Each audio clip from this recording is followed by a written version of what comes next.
नमस्कार साथियों, आज हम एक ऐसे शासक की चर्चा करने जा रहे हैं जिसने न केवल प्रशासनिक सुधार किए बल्कि उसने अपने शासनकाल के समय में सिंचाई विभाग, धार्मिक कार्य और लोक कल्याण कार्य के हित में बहुत सारे अनेक कार्य किए थे, जो कि आज भी बेहद ज्यादा महत्वपूर्ण माने जाते हैं। जी हाँ, हम बात करने जा रहे हैं तुगलक वंश के एक महत्वपूर्ण शासक फिरोज शाह तुगलक की, जो कि भारत के इतिहास में उसके महत्वपूर्ण कार्यों के कारण जाना जाता है। तो चलिए शुरू करते हैं अपने मोस्ट इम्पोर्टेंट टॉपिक को, फिरोज शाह तुगलक, उसके जीवन के बारे में और साथ ही उसके द्वारा किए गए प्रशासनिक कार्य और उसने जो भी लोक कल्याण के लिए कार्य किए थे। आज की इस वीडियो में हम विस्तार से इस टॉपिक को समझने वाले हैं। उम्मीद करूंगी वीडियो आपको अच्छी लगेगी। अगर आपको ये वीडियो अच्छी लगे तो चैनल को सब्सक्राइब, लाइक और शेयर करना मत भूलिएगा। Hello everyone, my self Neha और आप सभी का मेरे इस यूट्यूब चैनल पे बहुत बहुत स्वागत है। तो चलिए शुरू करते हैं आज के इस महत्वपूर्ण टॉपिक को। सबसे पहले जानते हैं फिरोज शाह तुगलक कौन था। देखिए, जो फिरोज शाह तुगलक है वह तुगलक वंश का तीसरा सुल्तान था। अब जो फिरोज शाह तुगलक है, जैसा कि हम जानते हैं कि तुगलक वंश पर सबसे पहले गयासुद्दीन तुगलक ने राज्य किया था।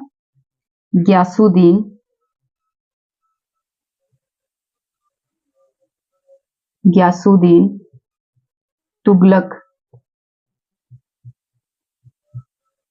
जिस पर मैंने पहले से ही वीडियो जो है अपने चैनल पर अपलोड किया है, आप जाके देख सकते हैं। गयासुद्दीन तुगलक जो कि तुगलक वंश का संस्थापक था।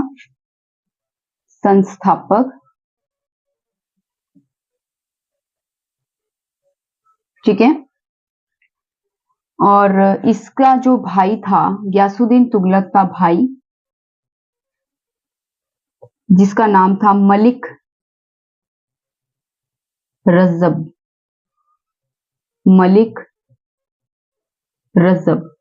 ठीक है, गयासुद्दीन तुगलक का जो भाई था जिसका नाम मलिक रज्जब था, उसके पुत्र का नाम फिरोज शाह तुगलक था।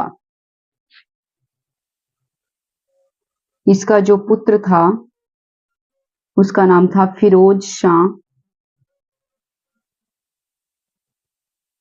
तुगलक। ठीक है। जो फिरोज शाह तुगलक था, इसकी जो माता थी उसका नाम था नैला।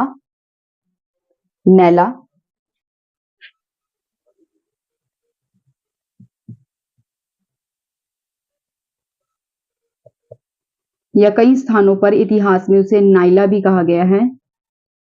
नाइला, ठीक है, नैला या नाइला, जो कि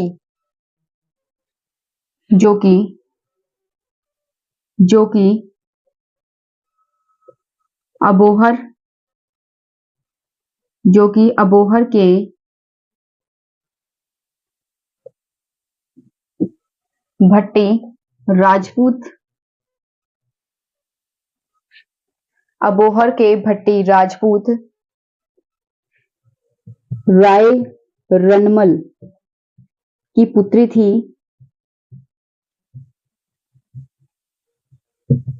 ठीक है। तो यहाँ पर हम देखते हैं कि जो गयासुद्दीन तुगलक है, गयासुद्दीन तुगलक कौन है? तुगलक वंश का संस्थापक, जिसने तुगलक वंश की जो है स्थापना की थी।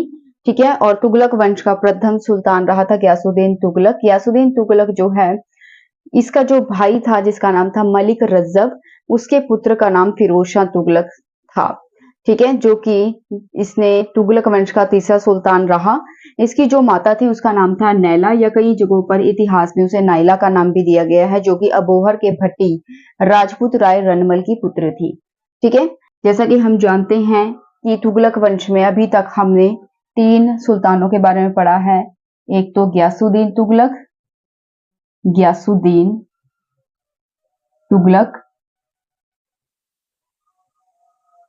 दूसरा था मोहम्मद बिन तुगलक,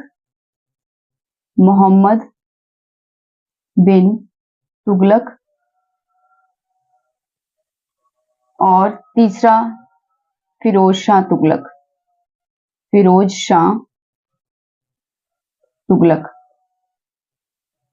ठीक है। तो इन दो जो सुल्तान हैं इनके बारे में मैंने आपको जो है पहले से ही मैंने आपको जानकारी दी हुई है, यानी कि मैंने पहले से ही इन टॉपिक्स पे जो है वीडियो बनाई हुई है, आप जाकर देख सकते हैं। गयासुद्दीन तुगलक और मोहम्मद बिन तुगलक। तो जो गयासुद्दीन तुगलक है उसके बड़े भाई जिसका नाम था मलिक रज्जब, उसके पुत्र का नाम क्या था? फिरोज शाह तुगलक। लेकिन गयासुद्दीन तुगलक के पश्चात गद्दी पे कौन बैठा था? मोहम्मद बिन तुगलक। क्योंकि जो गयासुद्दीन तुगलक है, जैसा मैंने अपनी वीडियो में भी ये जानकारी दी हुई है कि बंगाल विजय प्राप्त करने के पश्चात जो है जब गयासुद्दीन तुगलक वापस दिल्ली लौट रहा था, ठीक है, तो जो मोहम्मद बिन तुगलक है जिसे जोना खां के नाम से या जूना खां के नाम से जाना जाता है, इसने जो है गयासुद्दीन तुगलक के स्वागत के लिए जो है मतलब जब ये रुका, मतलब लकड़ी का महल गिर जाने से गयासुद्दीन तुगलक की मृत्यु हो जाती है।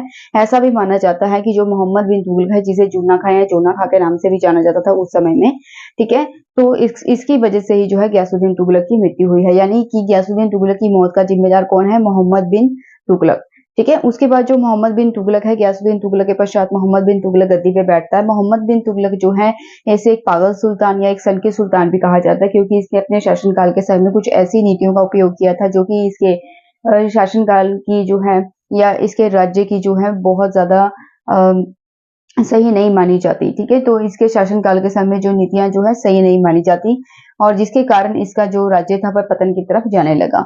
उसके बाद जो मोहम्मद बिन तुगलक है, जब इसकी मृत्यु हुई तो फिरोज शाह तुगलक जो है यह वही मौजूद था। यानी कि मोहम्मद बिन तुगलक की मृत्यु के पश्चात मोहम्मद बिन तुगलक की मृत्यु के पश्चात मोहम्मद बिन तुगलक की मृत्यु के पश्चात जो है जब मोहम्मद बिन तुगलक की मृत्यु हुई तो उस समय में जो फिरोज शाह तुगलक है, फिरोज शाह तुगलक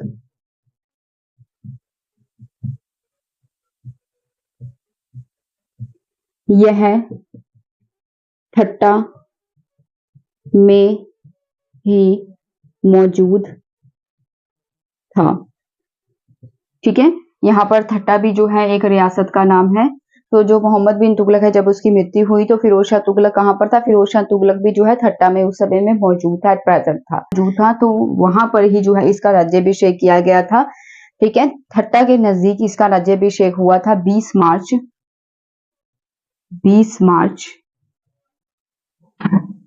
1351 ईस्वी में इसका राज्याभिषेक हुआ।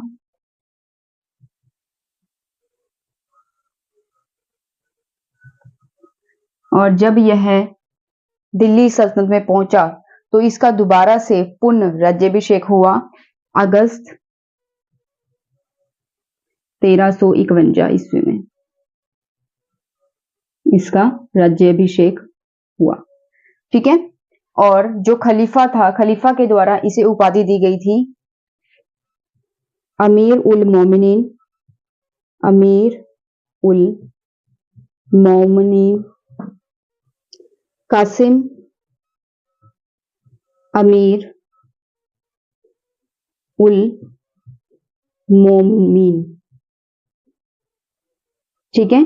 खलीफा के द्वारा इसे ये उपाधि दी गई थी।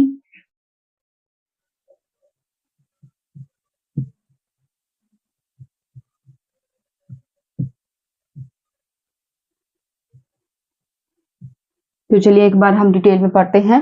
फिरोज शाह तुगलक जो कि तुगलक वंश का तीसरा सुल्तान रहा था, ठीक है। जैसा कि हम जानते हैं कि तुगलक वंश जो है इसके संस्थापक रहे हैं गयासुद्दीन तुगलक, जिन्होंने तुगलक वंश जो है शुरू किया था। गयासुद्दीन तुगलक तुगलक वंश के संस्थापक रहे हैं। इस पे मैंने वीडियो अपलोड की हुई अपने चैनल पे, आप जाकर देख सकते हैं। गयासुद्दीन तुगलक का जो भाई था जिसका नाम था मलिक रज्जब, मलिक रज्जब का पुत्र था फिरोज शाह तुगलक, जिसके बारे में हम पढ़ रहे हैं, ठीक है। वैसे तो जो है अब तक हमने 3 सुल्तानों के बारे में, यानी कि गयासुद्दीन तुगलक के बारे में हम पढ़ चुके हैं, मोहम्मद बिन तुगलक के बारे में हम पढ़ चुके हैं और फिरोज शाह तुगलक के बारे में हम पढ़ रहे हैं। तो यहाँ पर जो देखते हैं हम कि जो गयासुद्दीन तुगलक है जो कि तुगलक वंश का संस्थापक रहा था, जिसने तुगलक वंश शुरू किया था, उसके पश्चात जो है गद्दी पे बैठा मोहम्मद बिन तुगलक, जिसकी जो है कई मूर्खतापूर्ण नीतियों के कारण जो है उसके राज्य का पतन हो गया। मोहम्मद बिन तुगलक के पश्चात गद्दी पे बैठा था फिरोज शाह तुगलक, जो कि गयासुद्दीन तुगलक के भाई मलिक रज्जब का पुत्र था। फिरोज शाह तुगलक जो है इसकी माता का नाम था नैला या फिर नाइला, यानी इतिहास में उसे कई स्थानों पर नैला कहा गया है और कई स्थानों पर जो है नाइला का जिक्र भी किया गया है। तो अगर ये दोनों ही नाम में से कोई भी नाम आता है तो मतलब ये फिरोज शाह तुगलक की माता का नाम है। ठीक है, तो जो नैला इसकी माता थी वह अबोहर के भट्टी राजपूत राय रनमल की पुत्री थी।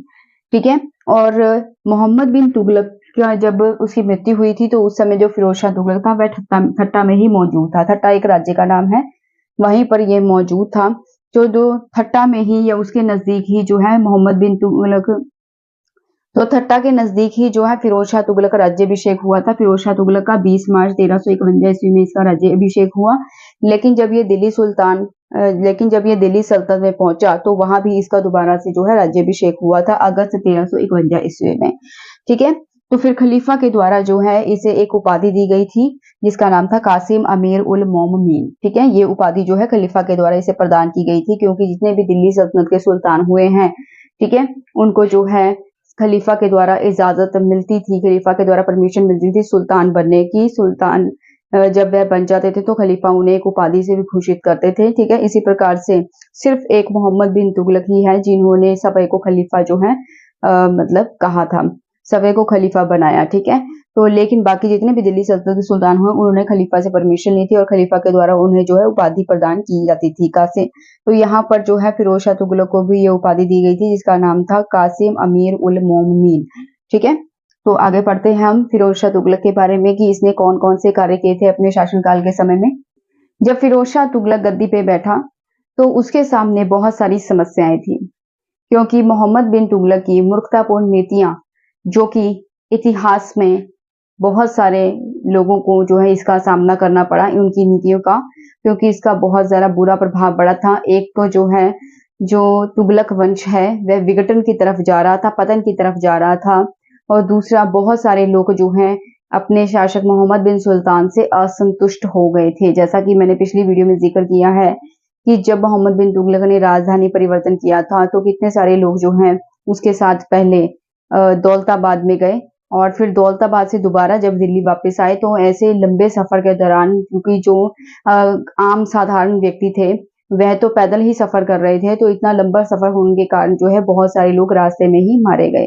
ठीक है, तो इस प्रकार से जो है वह अपने शासक से असंतुष्ट थे। ठीक है, और जब फिरोज शाह तुगलक जो है गद्दी पर बैठा मोहम्मद बिन तुगलक की मृत्यु के पश्चात तो लोगों में असंतोष था।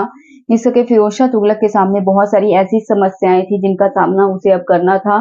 फिरोज शाह तुगलक को जो है कांटों का ताज मिला था। ठीक है, ताज तो मिला था लेकिन उसमें कितने कांटे थे वो उसे बाद में पता लगा जब उसका राज्य अभिषेक हुआ, जब वह गद्दी पे बैठा।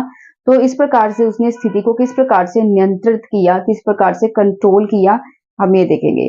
जो फिरोज शाह तुगलक है उसके समक्ष जो है बहुत सारी समस्याएं थी जब उसका राज्याभिषेक हुआ। ठीक है,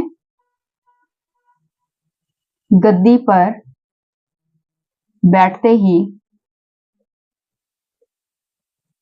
फिरोज शाह तुगलक के समक्ष फिरोज शाह तुगलक के समक्ष कई समस्याएं सामने आई, जैसे कि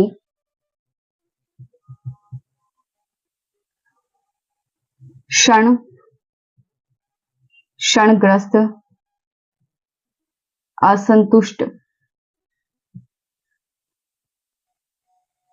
किसान,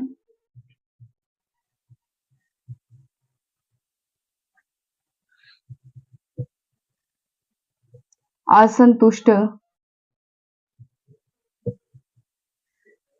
अमीर वर्ग, असंतुष्ट उलेमा वर्ग,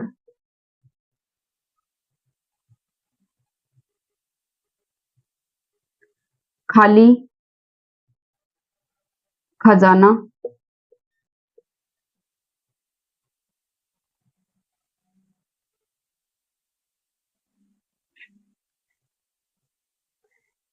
साम्राज्य का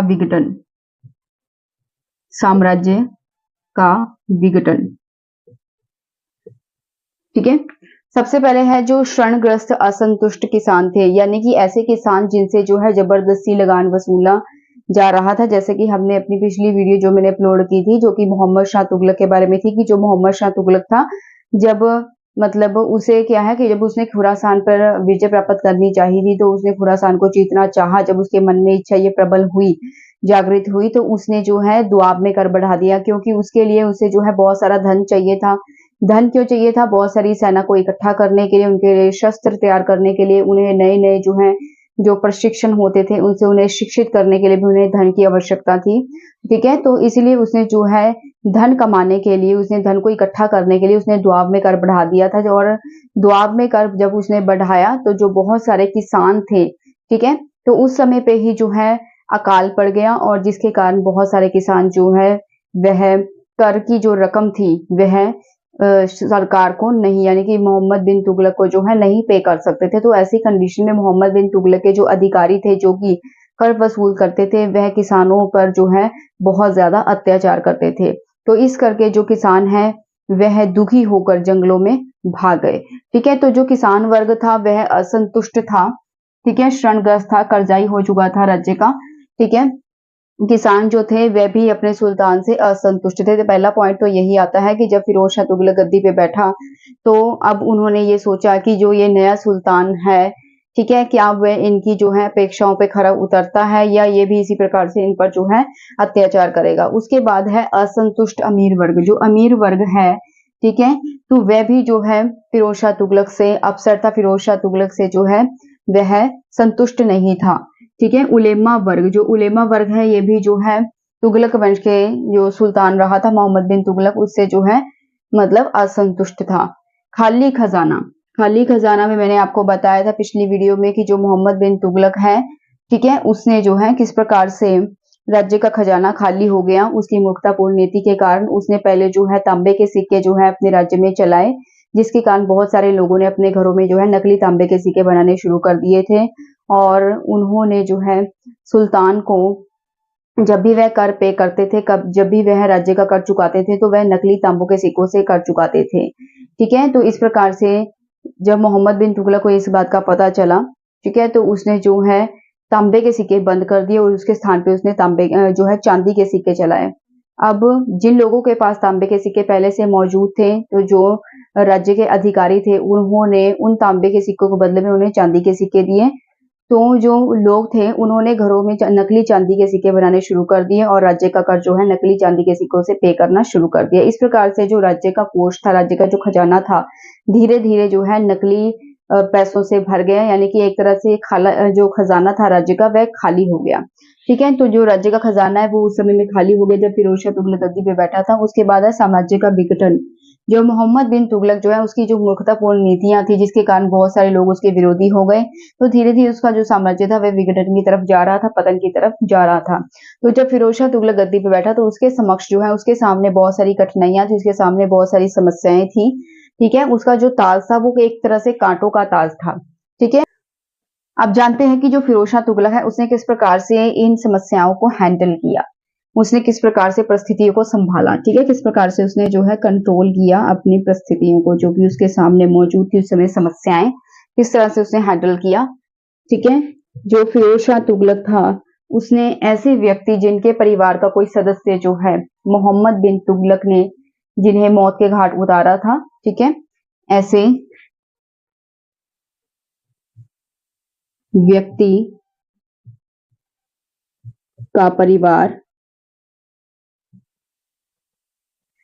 जिसे मोहम्मद बिन तुगलक मोहम्मद बिन तुगलक ने मौत के घाट उतारा। ठीक है, तो ऐसे व्यक्तियों को, परिवार को जो है फिरोज शाह तुगलक ने धन देकर, बहुत सारा धन देकर उन्हें संतुष्ट किया।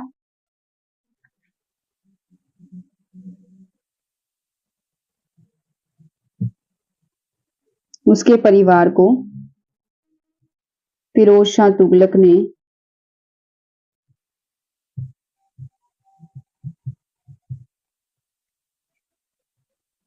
बहुत सारा धन देकर, बहुत सारा धन देकर संतुष्ट किया। ठीक है। उसके बाद है कि जो मोहम्मद बिन तुगलक था, जैसा कि मैंने बताया है अपनी पिछली वीडियो में, मैंने इस बात का जिक्र किया कि जो मोहम्मद बिन तुगलक है उसने बहुत सारी मूर्खतापूर्ण नीतियां की थी, जिसके कारण लोग जो है उसके विरुद्ध हो गए, लोग बहुत परेशान हो गए उससे। ठीक है, इरिटेट हो गए लोग उससे। तो इस प्रकार से जो है उससे जो लोग थे बहुत ज्यादा दुखी थे, मोहम्मद बिन तुगलक से उसे बहुत तंग आ चुके थे। तो ऐसे लोग जिनसे, जो कि मोहम्मद बिन तुगलक के विरुद्ध हो चुके हैं, उनसे तंग आ चुके हैं। अब मोहम्मद बिन तुगलक तो नहीं रहा, मोहम्मद बिन तुगलक की मृत्यु हो चुकी है। तो ऐसी कंडीशन में जो है फिरोज शाह तुगलक ने उनका गुस्सा शांत करने के लिए क्या किया, उसने जो है लोगों से, यहाँ पे मैं किन लोगों की बात कर रही हूँ जो कि मोहम्मद बिन तुगलक से परेशान है, मोहम्मद बिन तुगलक से गुस्सा है, उसके विरुद्ध है। तो उन लोगों से फिरोज शाह तुगलक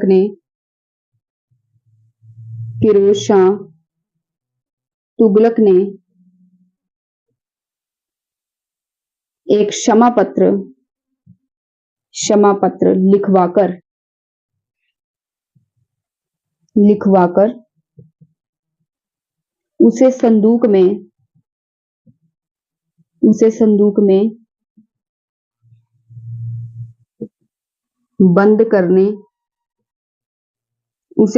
में बंद करने या बंद करके मोहम्मद बिन तुगलक की कब्र के पास रख दिया।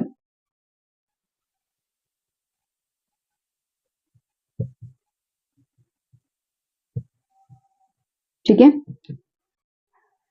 जो फिरोज शाह तुगलक है उसने ऐसे लोगों का गुस्सा शांत करवाने के लिए, जो कि जिनका नुकसान बहुत हुआ था मोहम्मद बिन तुगलक के समय में, जो कि मोहम्मद बिन तुगलक से बहुत गुस्सा थे, उसके बहुत विरुद्ध थे, तो फिरोज शाह तुगलक ने जो है उनका गुस्सा शांत करने के लिए क्या किया, उनसे एक क्षमा पत्र लिखवाया, उसे संदूक में बंद करके मोहम्मद बिन तुगलक की कब्र के पास रख दिया। फिरोज शाह तुगलक ने खुतबों में शुक्रवारी, यानी शुक्रवार को जो नमाज पढ़ते हैं मुस्लिम लोग, शुक्रवारी खुतबों में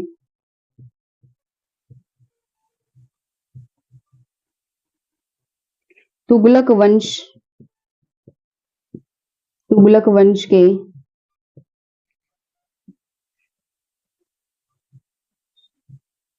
शासकों के अलावा दिल्ली सल्तनत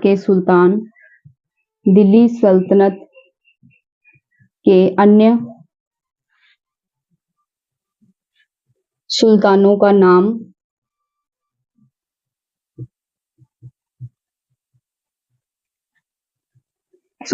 नाम जो है खुतबों में लिखवाया।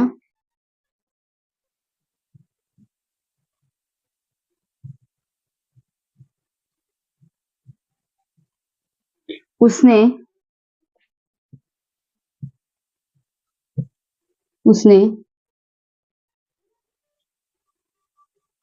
मोहम्मद गौरी का नाम भी दर्ज करवाया, परंतु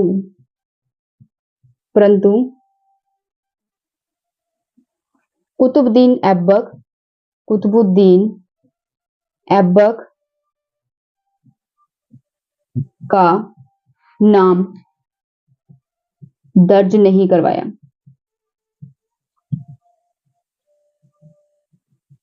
ठीक है। तो हम एक बार इसे रिपीट कर लेते हैं अच्छी तरह से, ताकि आपको अच्छी तरह से इस टॉपिक के बारे में जानकारी मिल जाए। जैसा कि हम पढ़ रहे हैं फिरोज शाह तुगलक, जो फिरोज शाह तुगलक है, जब उसका राज्याभिषेक हुआ, जब वह गद्दी पे बैठा, तो उसे नहीं मालूम था कि उसे कांटों का ताज मिल रहा है, क्योंकि उसके सामने बहुत सारी समस्याएं थी। जब वह गद्दी पे बैठा तो सबसे पहले तो बहुत सारी जो जनता थी, जनसाधारण लोग थे, वह अपने पुरातन, यानी कि अपने जो फिरोज शाह तुगलक से पहले का जो सुल्तान था मोहम्मद बिन तुगलक, उससे बहुत ज्यादा परेशान थे, इरिटेट थे, ठीक है। तो क्योंकि मोहम्मद बिन तुगलक ने अपने शासनकाल के समय बहुत सारी मूर्खतापूर्ण नीतियां की थी, जिसके कारण जनसाधारण को बहुत ज्यादा नुकसान हुआ, तो इसलिए बहुत सारे लोग जो हैं उसके विरोधी बन गए। और जब फिरोज शाह गद्दी पर बैठा, ठीक है, तो उसके सामने जो है बहुत सारी समस्याएं थी। कौन कौन सी समस्याएं थी और उन समस्याओं को उसने किस प्रकार से हैंडल किया, तो ये जानते हैं। जो फिरोज शाह तुगलक है उसके सामने कौन कौन सी समस्याएं थी जब वह गद्दी पे बैठा? क्षणग्रस्त असंतुष्ट किसान, ठीक है। तो बहुत सारे जो लोग थे जो कि बहुत कर्जाई हो चुके थे, ठीक है, क्योंकि उसे जो है राज्य को अपना कर देना होता। मोहम्मद बिन तुगलक ने भी जो है दुआब में कर बढ़ा दिया था, जिसके कारण जो है और अकाल भी पड़ गया था, ठीक है। कई वर्षों तक बारिश भी नहीं हुई थी, जिस करके जो है किसानों के पास अनाज की जो है कोई भी फसल नहीं थी, अनाज नहीं था। तो ऐसी कंडीशन में जो है फिरोज मोहम्मद बिन तुगलक के जो अधिकारी होते थे वह किसानों पर अत्याचार करते थे, क्योंकि वह कर तो तभी पे करेंगे ना जब उनके पास जो है फसल होगी। अब अकाल जब पड़ा तो उसके कारण जो उनकी फसल भी नहीं हुई, ठीक है। तो उनके जो अधिकारी होते थे मोहम्मद बिन तुगलक के, वह किसानों पर अत्याचार करते थे, और जो किसान थे असंतुष्ट होकर, जो किसान थे बहुत ज्यादा परेशान होकर वह जंगलों में भाग गए, ठीक है। तो ये पहली समस्या थी। दूसरा था असंतुष्ट अमीर वर्ग। जो अमीर वर्ग थे, यानी कि जो अमीर लोग थे जो उसके राज्य में थे, मोहम्मद बिन तुगलक के राज्य में थे, ठीक है, तो वह लोग भी जो हैं मोहम्मद बिन तुगलक से असंतुष्ट थे, क्योंकि मोहम्मद बिन तुगलक की जो मूर्खतापूर्ण नीतियां थी, ठीक है, जिसके कारण वह अमीर वर्ग भी जो है उससे परेशान था। उसके बाद है असंतुष्ट उलेमा वर्ग, ठीक है। जो असंतुष्ट उलेमा वर्ग था, क्योंकि मोहम्मद बिन तुगलक जो है वह किसी की मानता तो था नहीं, अपनी चलाता था, तो इसीलिए जो उलेमा वर्ग था वह भी जो है असंतुष्ट था मोहम्मद बिन तुगलक से। उसके बाद है खाली खजाना। जो मोहम्मद बिन तुगलक है, ठीक है, उसने अपने शासनकाल के समय में तांबे के सिक्के जारी किए थे, तो लोगों ने जो है नकली तांबे के सिक्के बनाने शुरू कर दिए और राज्य का कर्ज जो है नकली तांबे के सिक्कों से पे करना शुरू कर दिया, ठीक है। तो इस प्रकार से जो है राज्य का जो खजाना था वह नकली सिक्कों से भरने लगा। जब मोहम्मद बिन तुगलक को इस बात का पता चला तो उसने जो है तांबे के सिक्के जो है बंद करवाकर उसके स्थान पर जो है चांदी के सिक्के जारी करने शुरू कर दिए थे। जो चांदी के सिक्के थे, अब लोगों ने जो है घरों में नकली चांदी के सिक्के भी शुरू कर दिए बनाने। उन्होंने अब जो राज्य का कर है वह नकली चांदी के सिक्कों से पे करना शुरू कर दिया। तो इस प्रकार से जो राज्य का खजाना था टोटल वो जो है नकली सिक्कों से भर चुका था, यानी कि जो असली खजाना था वो तो धीरे धीरे खाली हो गया था, ठीक है। तो इस प्रकार से अब जो फिरोज शाह तुगलक है उसके सामने एक और चैलेंज था, खाली खजाना, कि राज्य का जो खजाना था खाली पड़ा था। उसके बाद है साम्राज्य का विघटन। जो साम्राज्य था, यानी कि जो मोहम्मद बिन तुगलक था, उसने कई ऐसी मूर्खतापूर्ण नीतियां की थी जिसके कारण साम्राज्य धीरे धीरे पतन की तरफ जा रहा था, साम्राज्य का धीरे धीरे विघटन होना शुरू हो गया। तो किस प्रकार से फिरोज शाह तुगलक ने इस समस्याओं को हैंडल किया, ठीक है, जानते हैं। उसने किस प्रकार से परिस्थिति को कंट्रोल किया। ऐसे व्यक्ति का परिवार जिसे मोहम्मद बिन तुगलक ने मौत के घाट उतारा, उसके परिवार को फिरोज शाह तुगलक ने बहुत सारा धन दिया और उसे संतुष्ट किया। देखिए आज के टाइम में भी मैं ये कह सकती हूँ कि जो चीजें पुराने समय में होती थी वे आज भी होती हैं, सिर्फ तरीका बदल गया है। यहाँ पर बात की गई है कि जो ऐसे परिवार हैं जिसे मोहम्मद बिन तुगलक ने मौत के घाट उतारा था, मोहम्मद बिन तुगलक ने, ठीक है, या किसी कारणवश जो है उनके मतलब मोहम्मद बिन तुगलक के कारण जो है उनकी मृत्यु हुई, तो ऐसे उनके परिवार के जो सदस्य थे उनको फिरोज शाह तुगलक ने जो है बहुत सारा धन किया ताकि वे संतुष्ट हो जाएं, ताकि वो सेटिस्फाइड हो जाएं। तो आज के समय में भी ऐसा ही होता है। जब मान लीजिए किसी रेल का एक्सीडेंट होता है या कोई भी घटना होती है, तो उसमें जो गवर्नमेंट होती है, सरकार होती है, ठीक है, वह उसके परिवारजनों को जो है कुछ मुनाफा दे देती है, या कुछ 2 लाख रुपए या कुछ जितने भी उन्होंने अमाउंट देनी होती है कुछ रकम देती है, ताकि वह थोड़ा सा संतुष्ट हो जाए, रिलैक्स हो जाए, ठीक है। तो उन्होंने जो है, क्योंकि वह इंसान तो दे नहीं सकते, इसीलिए वो थोड़ा सा धन दे देते हैं, जिससे उनकी जो समस्याएं थोड़ी सी घट जाएंगी, उनकी जो जरूरतें हैं वो पूरी हो जाएंगी, ठीक है। तो इस प्रकार से जो है फिरोज शाह तुगलक ने भी यही किया था, ठीक है, जो आज की गवर्नमेंट करती है। जो फिरोज शाह तुगलक है उसने उन लोगों को जो है सेटिस्फाइड करने के लिए उन्हें बहुत सारा धन दिया और उन्हें संतुष्ट किया। उसके बाद जो है लोगों से फिरोज शाह तुगलक ने क्षमा पत्र लिखवाकर उसे संदूक में बंद करके मोहम्मद बिन तुगलक की कब्र के पास रख दिया, ठीक है। अब जो मोहम्मद बिन तुगलक है, ठीक है, उसने अपने शासनकाल के समय कई मूर्खतापूर्ण नीतियां की थी, जिससे जनसाधारण को बहुत ज्यादा नुकसान हुआ। ऐसी कंडीशन में जो है फिरोज शाह तुगलक उसने जो है गुस्साए लोगों को क्षमा पत्र लिखवाकर, यानी कि जो गुस्से में थे बहुत सारे लोग जो कि मोहम्मद बिन तुगलक की मुफ्तापुर से बहुत तंग आ चुके थे, तो ऐसे लोगों को जो है उनका गुस्सा शांत करने के लिए फिरोज शाह तुगलक ने उनसे एक क्षमा पत्र लिखवाया, एक माफीनामा पत्र लिखवाया और उस पत्र को जो है उन्होंने संदूक में बंद करके मोहम्मद बिन तुगलक की कब्र के पास जो है रख दिया। यानी कि बात खत्म कर दी कि जो उनके जो गिले शिकवे हैं वो सिर्फ मोहम्मद बिन तुगलक तक ही सीमित है, ठीक है, उसमें फिरोज शाह तुगलक का तो कोई योगदान नहीं है, ठीक है। तो इसीलिए जो है वह अपने नए सुल्तान फिरोज शाह तुगलक को नए सिरे से जो है एक्सेप्ट करें।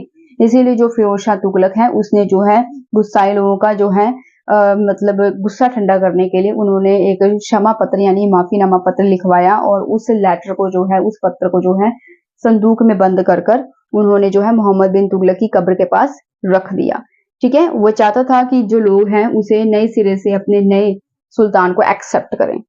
उसके बाद है जो फिरोज शाह तुगलक है उसने शुक्रवारी खुतबों में, यानी कि जो मुस्लिम लोग होते हैं शुक्रवार को जो नमाज पढ़ते हैं, यहाँ पर इस बात का जिक्र किया गया है। फिरोज शाह तुगलक ने शुक्रवारी खुतबों में तुगलक वंश के शासकों के अलावा दिल्ली सल्तनत के अन्य सुल्तानों का नाम जो है वह खुतबों में लिखवाया, ठीक है।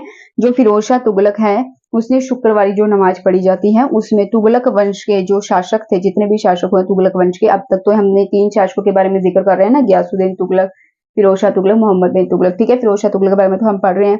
तो जो फिरोज शाह तुगलक था उसने तुगलक वंश के शासकों के तो नाम दर्ज करवाए ही करवाए, साथ ही उसने दिल्ली सल्तनत के जो अन्य सुल्तान रहे थे, दिल्ली सल्तनत में जिन्होंने राज्य किया था, उनका नाम भी जो है उसने खुतबों में लिखवाया। उसने मोहम्मद गौरी का नाम भी जो है खुतबों में लिखवाया, लेकिन उसने कुतुबुद्दीन ऐबक का नाम दर्ज नहीं करवाया, ठीक है। तो जो फिरोज शाह तुगलक है उसने शुक्रवारी खुतबों में तुगलक वंश के शासकों के अलावा दिल्ली सल्तनत के जितने भी शासक हुए थे, जितने भी सुल्तान हुए थे, उनका नाम जो है खुतबों में दर्ज करवाया, लिखवाया। मोहम्मद गौरी का नाम भी उसने जो है दर्ज करवाया, सिर्फ कुतुबुद्दीन ऐबक का नाम दर्ज नहीं करवाया।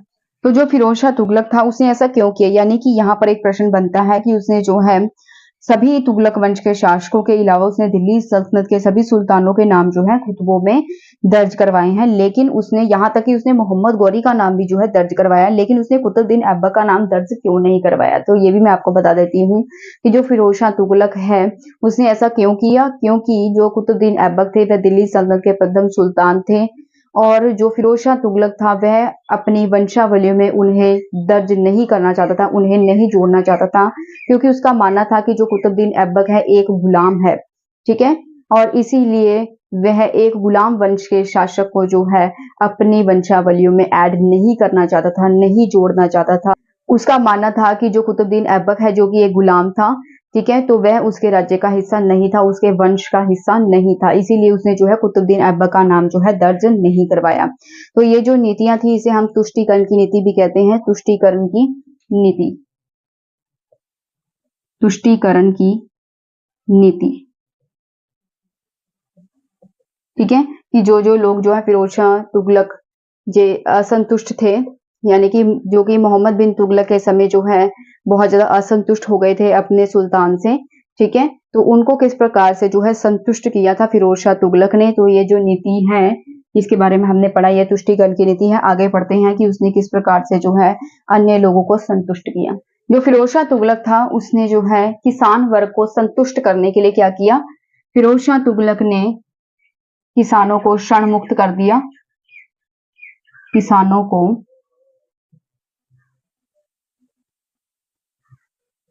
ऋण मुक्त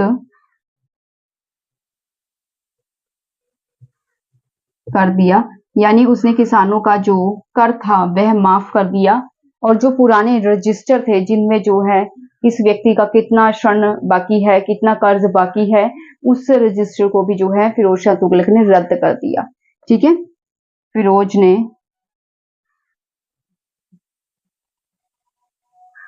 ऋण संबंधित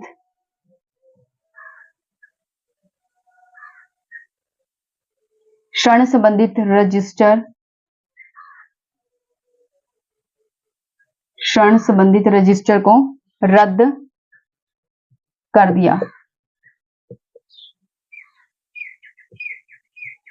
ठीक है। इस प्रकार से जो है उसने किसानों को संतुष्ट किया। अब जो किसान थे खुश हो गए क्योंकि उनका जो कर्ज माफ हो गया और जो पुराने रिकॉर्ड्स रखे थे रजिस्टर में कि किस किसान का कितना कर्ज बाकी है या कितना जो है उनका लेन देन रहता है, तो उस रजिस्टर को भी जो है फिरोज शाह तुगलक ने रद्द कर दिया।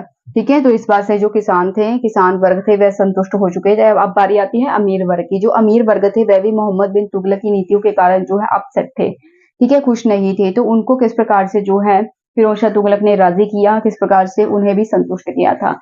जो फिरोज शाह तुगलक था उसने अमीर वर्ग को संतुष्ट करने के लिए, अमीर वर्ग को संतुष्ट करने के लिए जो फिरोज शाह तुगलक था उसने अमीर वर्ग का जो पद था, ठीक है, उसे वंशानुगत कर दिया। यानी कि राज्य के अंदर जितने भी पद थे, यानी कि पोस्ट थी, चाहे वो सैन्य पोस्ट हो यानी कि सैनिक डिपार्टमेंट में हो, या फिर अन्य पोस्ट हो यानी कि मंत्री, प्रधानमंत्री, या इसके अलावा जितने भी अलग अलग पोस्ट होती हैं उन सभी को वंशानुगत कर दिया। वंशानुगत मतलब क्या है कि उनके बाद उनके पुत्र उसके जो है मतलब उसकी पोस्ट पे बैठेंगे, उसके बाद उसके बच्चे जो है उसकी पोस्ट पे बैठेंगे। तो इस प्रकार से उन्होंने वंशानुगत कर दिया और उन्हें जो है सेटिस्फाइड किया। तो अमीर वर्ग को संतुष्ट करने के लिए जो फिरोज शाह तुगलक था, फिरोज शाह तुगलक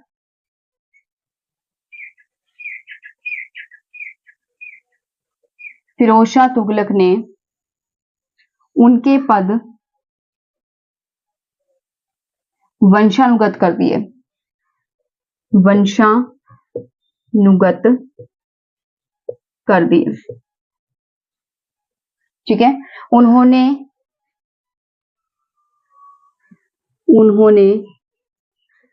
सैन्य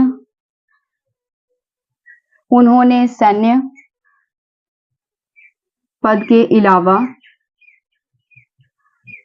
अन्य पद भी वंशानुगत किए। ठीक है, इस प्रकार से उसने अमीर वर्ग को जो है संतुष्ट किया। अब बात करते हैं कि उसने उलेमा वर्ग को किस प्रकार से संतुष्ट किया था। मोहम्मद बिन तुगलक की मूर्खतापूर्ण नीतियों के कारण जो है, ठीक है, जो उलेमा वर्ग था वह भी असंतुष्ट था। तो फिरोज शाह तुगलक ने उलेमा वर्ग को संतुष्ट करने के लिए उसने क्या किया, उसने जो है कट्टर सुन्नी मुसलमान का रुख अपनाया।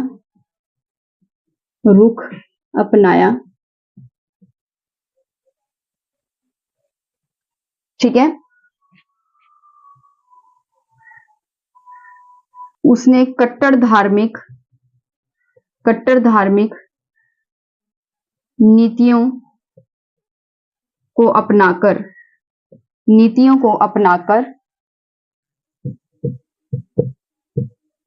इस वर्ग को संतुष्ट किया।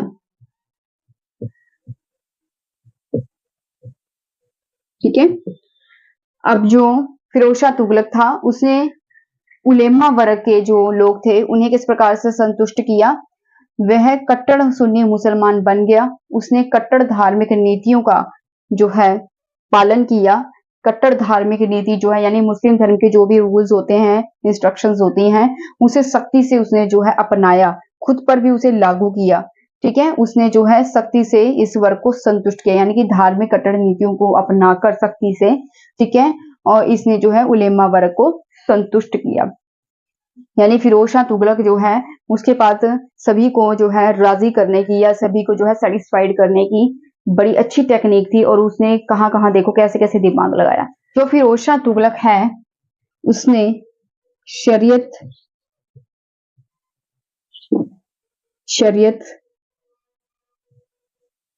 के कानून का पालन करते हुए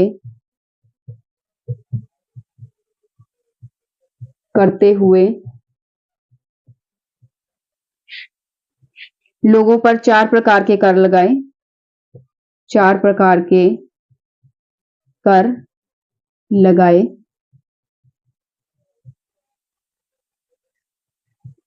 कौन कौन से? खराज, खमस, जकात, जजिया। वह ऐसा प्रथम सुल्तान था जिसने ब्राह्मणों पर भी कर लगाया। ऐसा प्रथम सुल्तान जिसने ब्राह्मणों पर भी कर लगाए।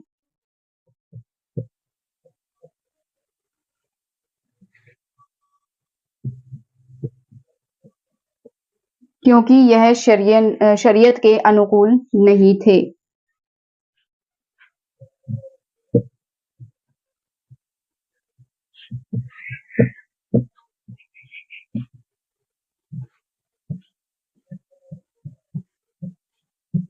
शरीयत के अकॉर्डिंग जो है स्त्रियां,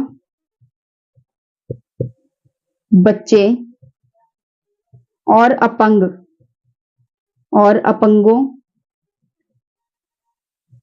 अपंगों को ही जो है कर माफ किया जाता था।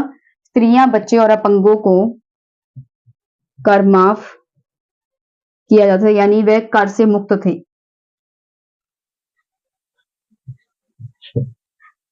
कर से मुक्त किया गया, ठीक है।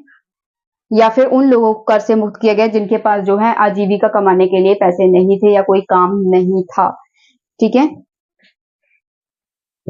या जिनके पास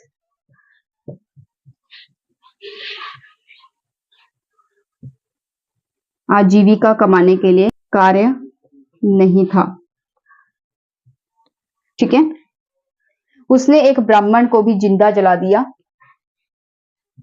एक ब्राह्मण को भी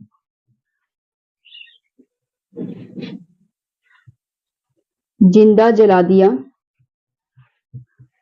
क्योंकि उसने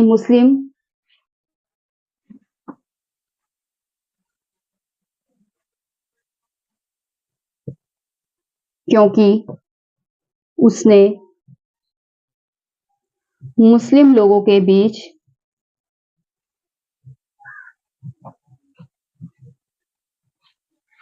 हिंदू धर्म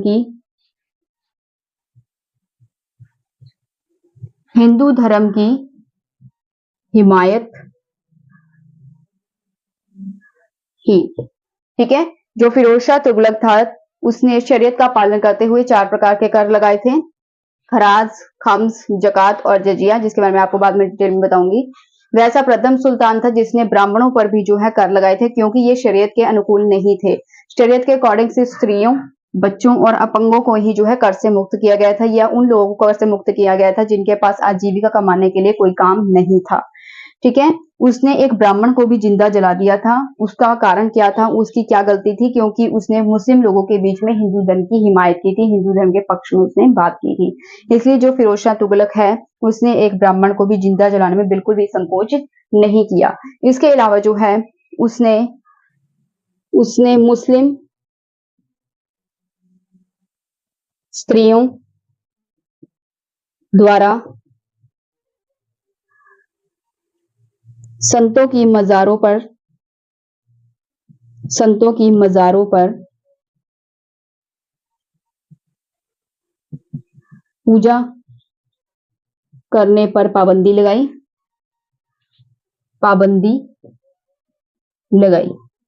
ठीक है। जो मुस्लिम स्त्रियां थी, जब वह किसी सूफी संत के पास जाती थी और उनकी मजारों पर जाकर वह पूजा करती थी, तो इस बात पर भी जो है फिरोज शाह तुगलक ने पाबंदी लगाई। तो चलिए एक बार डिटेल में पढ़ लेते हैं ताकि आपको अच्छे से समझ आ जाए।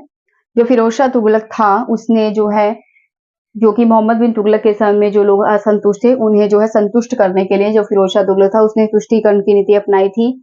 सबसे पहले उसने किसानों को जो है ऋण मुक्त कर दिया था, यानी कि जो किसान थे उन पर कितना कर्ज था, उन्हें कितना जो है कर देना था, वह सब कर जो है फिरोज शाह तुगलक ने माफ कर दिया। और जो पुराने रजिस्टर्स थे जिसमें लिखा हुआ था कि इस किसान का कितना बकाया रहता है, किस किसान को कितना पे करना है, वह उस जो रजिस्टर था ऋण से संबंधित यानी कर्ज से संबंधित, ऋण का मतलब होता है कर्ज, ठीक है।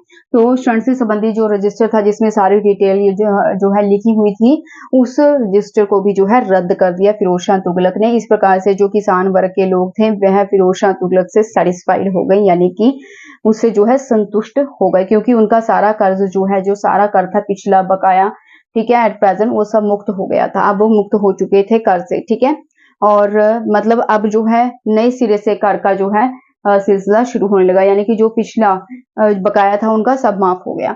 उसके बाद है उसने अमीर वर्ग को संतुष्ट करने के लिए क्या किया, उसने अमीर वर्ग के जो लोग थे, जो कि फिर मोहम्मद बिन तुगलक की उलट पुलट नीतियों से बहुत ज्यादा दुखी हो चुके थे, अमीर वर्ग को संतुष्ट करने के लिए फिरोज शाह तुगलक ने अमीर वर्ग के जो पद थे वह वंशानुगत कर दिए, यानी कि जो पोस्ट थी, जो फिरोज शाह तुगलक के राज्य में जितने भी लोग जो हैं अब बड़ी बड़ी पोस्ट पर बैठे हुए थे, कोई प्रधानमंत्री, कोई मुख्यमंत्री, ठीक है, कोई वित्त मंत्री, कोई विदेश मंत्री, या फिर इसके अलावा कोई सैनिक था, ठीक है, कोई सेनापति था, कोई घुड़सवारी था, ठीक है, इस प्रकार से जितनी भी पोस्ट थी उनको जो है वंशानुगत कर दिया। वंशानुगत मतलब पीढ़ी दर पीढ़ी। अब जो है अमीर वर्ग के जो लोग थे वह अपने बाद जो है उनके जो बच्चे थे वह उनके पद पर जो है, पोस्ट पर जो है कार्य कर सकते थे। उन्होंने जो है अमीर वर्ग के लोगों को सेटिस्फाइड इस प्रकार से किया था, क्योंकि उसने जो है सैन्य पद तो जो है वंशानुगत किया, इसके अलावा जो है उसने अन्य जितने भी पोस्ट थी, अन्य जितने भी पद थे उनको भी वंशानुगत कर दिया था फिरोज शाह तुगलक ने। इस प्रकार से जो है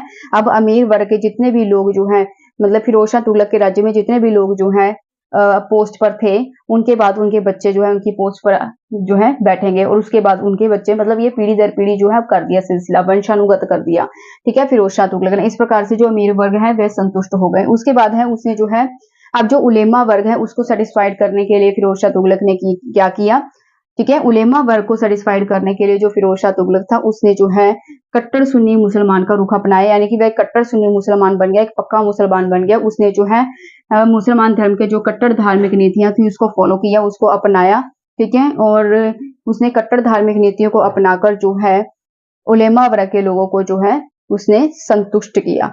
उसके बाद उसने शरीयत के कानून का पालन किया, ठीक है, शरीयत का कानून के पालन करते हुए इसने 4 प्रकार के कर लगाए थे। 4 प्रकार के कर वह कौन कौन से थे, खराज, खमस, जकात और जजिया, ये 4 प्रकार के कर थे जो कि उसने जो है लोगों पर लगाए। वह ऐसा प्रथम सुल्तान था जिसने ब्राह्मणों पर भी कर लगाया था, ठीक है। यहाँ पर यह क्वेश्चन बनता है कि जो मतलब ऐसा प्रथम सुल्तान कौन था जिसने कि ब्राह्मणों पर भी कर लगाया था, क्योंकि इससे पहले ब्राह्मणों पर कर जो है लोग नहीं लगाते थे, शासक वर्ग के लोग। लेकिन जो फिरोज शाह तुगलक है ये ऐसा प्रथम सुल्तान था जिसने ब्राह्मणों पर भी कर लगाया था, क्योंकि यह शरीयत के अनुकूल नहीं था। शरीयत के अकॉर्डिंग जो है स्त्रियों, बच्चों और अपंगों को ही जो है कर से मुक्त किया गया था, उनसे कोई कर नहीं लिया जाता था, या जिनके पास कोई आजीविका कमाने के लिए कोई काम नहीं था, ठीक है, जिसके पास कोई काम नहीं था पैसा कमाने के लिए, उसको भी जो है कर से मुक्त किया गया था, ठीक है। तो उसने एक ब्राह्मण को भी जिंदा जला दिया था, उसने एक ब्राह्मण को जिंदा जलाने में बिल्कुल भी संकोच नहीं किया। और उसका जुर्म क्या था, उसका काम क्या, मतलब उसने क्या किया था ऐसा जिसके कारण उसे जिंदा जला दिया, उसने सिर्फ मुस्लिम लोगों के बीच में हिंदू धर्म की हिमायत की थी, इसी के कारण जो है मुस्लिम लोगों के बीच में हिंदू धर्म की हिमायत की थी, यही था उसका जुर्म, जिसके कारण जो है फिरोज शाह तुगलक ने उसे जिंदा जला दिया, ठीक है, क्योंकि जो मुस्लिम लोग थे उनके बीच में खड़े होकर उसने हिंदू धर्म के हक में उसने बात की होगी, जिसके कारण जो फिरोज शाह तुगलक है उसने उसे जिंदा जला दिया ब्राह्मण को, ठीक है। और उसके बाद है उसने मुस्लिम स्त्रियों के द्वारा संतों के मजारों पर पूजा करने की पर भी पाबंदी लगाई थी। जो फिरोज शाह तुगलक था उसने जो मुस्लिम स्त्रियां थी, जो कि सूफी संत जो होते थे, ठीक है, उनकी मजारों पर जो है जाती थी या उनकी पूजा करती थी, तो इस पर भी जो है फिरोज शाह तुगलक ने अब पूर्ण तौर से जो है पाबंदी लगा दी कि जो मुस्लिम धर्म की स्त्रियां वे सूफी संतों की मजारों पर नहीं जाएंगी, ठीक है। आगे पढ़ते हैं। चलिए अब जान लेते हैं कि फिरोज शाह तुगलक ने किस प्रकार से वित्तीय व्यवस्था का सुदृढ़ीकरण किया। वित्तीय व्यवस्था का सुदृढ़ीकरण।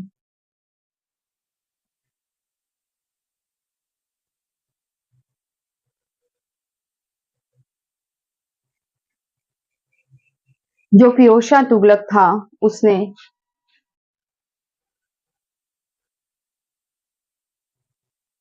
उसने राज्य के द्वारा लगाए गए करों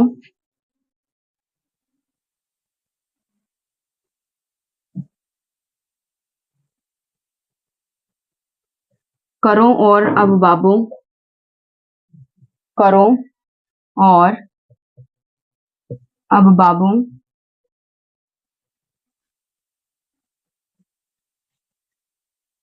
को हटा दिया यानी उसने राज्य के द्वारा लगाए गए 24 प्रकार के करों को हटा दिया। ठीक है, राज्य के द्वारा लगाए गए करों और अब बाबू को उसने हटा दिया। इससे पहले 24 प्रकार के जो है कर लगाए जाते थे और इसके स्थान पर फिरोज शाह तुगलक ने सिर्फ 4 कर ही लगाए जो कि शरीयत के अनुकूल थे।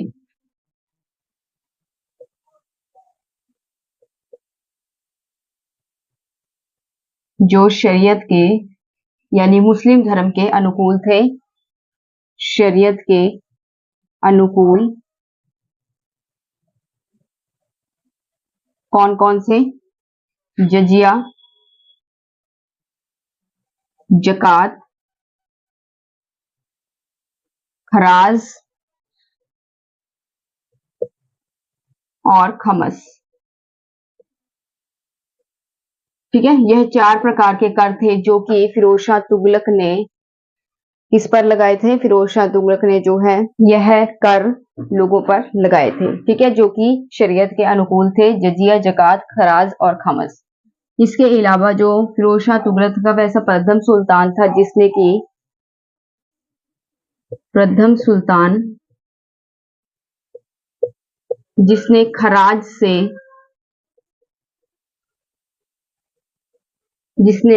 से जजिया को पृथक किया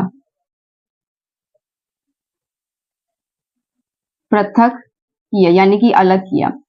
जो खराज जो कर था उसे जजिया कर से अलग कर दिया। ठीक है, ये दोनों ही कर हैं जिसे जो है अलग अलग कर दिया किसने? फिरोज शाह तुगलक ने। उसके बाद है जो फिरोज शाह तुगलक था इसने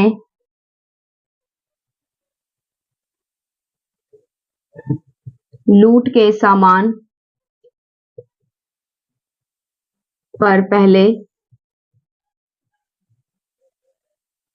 1/5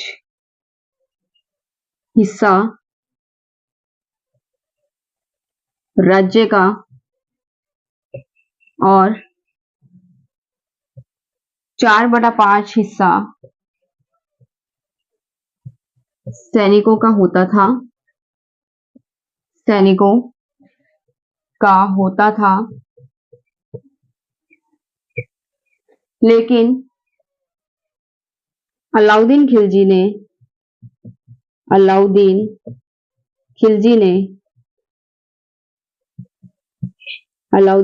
ने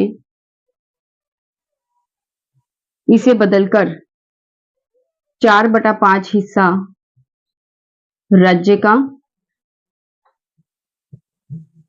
और 1/5 हिस्सा सैनिकों का निर्धारित किया।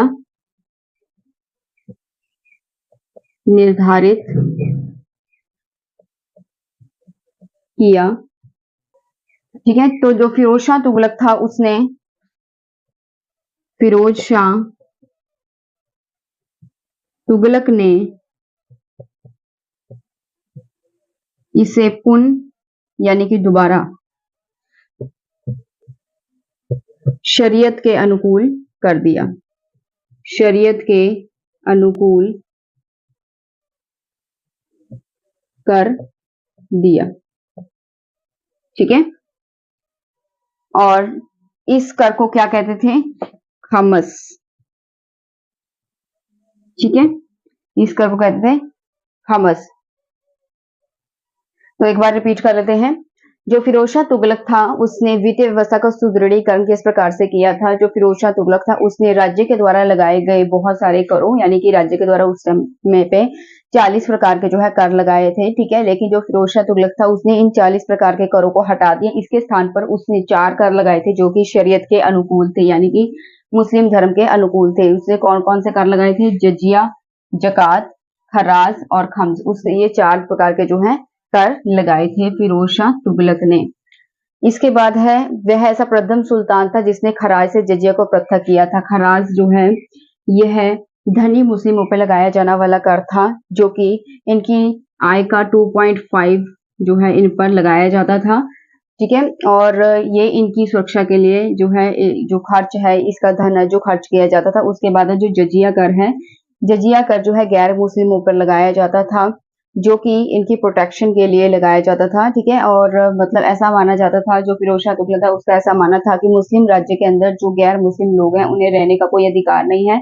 अगर वह रहते हैं तो उन्हें इसका टैक्स पे करना पड़ेगा, ठीक है। तो उन्हें जो है अपनी सुरक्षा के लिए और मुस्लिम राज्य में जो है हिंदू वर्ग के लोग या गैर मुस्लिम वर्ग के जो लोग हैं उन्हें रहने के लिए जो है ये टैक्स अदा करना पड़ेगा, ठीक है। तो ये जजिया को उन्होंने जो है, ये ऐसा प्रथम सुल्तान था जिसने खराज से जजिया को अलग कर दिया, पृथक कर दिया। फिरोज शाह तुगलक जो है उसने लूट के सामान पर, यानी कि जो लूट का सामान होता था, जितना भी सामान यह युद्ध में लूटते थे उसे क्या कहते थे, खमस, ठीक है। तो जो फिरोज शाह तुगलक था उसने खमस पर जो है सबसे पहले जो लूट का सामान होता था, जितना भी ये लूटते थे, उसमें 1/5 हिस्सा जो है राज्य का होता था और 1/4 हिस्सा जो है सैनिकों का होता था, ठीक है। लेकिन अलाउद्दीन खिलजी के समय में अलाउद्दीन खिलजी ने जो है 4/5 हिस्सा राज्य का कर दिया और 1/5 हिस्सा सैनिकों का निर्धारित कर दिया था। लेकिन फिरोज शाह तुगलक ने इसे दोबारा से शरीयत के अनुकूल कर दिया, यानी मुस्लिम धर्म के अनुकूल कर दिया। आगे बढ़ते हैं। अब जानते हैं फिरोज शाह तुगलक ने अपने समय में कौन कौन से नए सिक्के चलाए थे। नए सिक्के,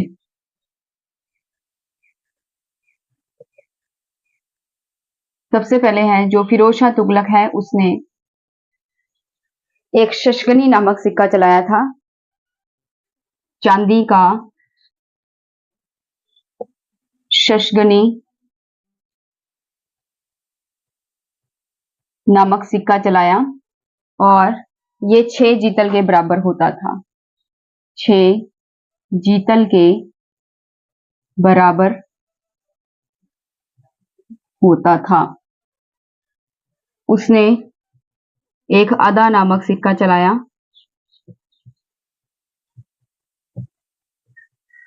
जो कि मिश्रित धातु का बना होता था, मिश्रित धातु, और ये लगभग आधा जीतल के बराबर होता था, मिश्रित धातु से बना हुआ था। और वह मिश्रित धातु कौन कौन सी थी, चांदी प्लस तांबा, ठीक है। इसके बाद इसने एक विख नामक सिक्का चलाया, विख नामक सिक्का इसने चलाया, जो कि 4 जीतल के बराबर होता था, 4 जीतल के बराबर होता था, ठीक है। और ये जो सिक्का था यह एक मिश्रित धातु का बना हुआ सिक्का होता था, मिश्रित धातु का बना हुआ सिक्का होता था। इस पर फिरोज शाह तुगलक ने, फिरोज शाह तुगलक ने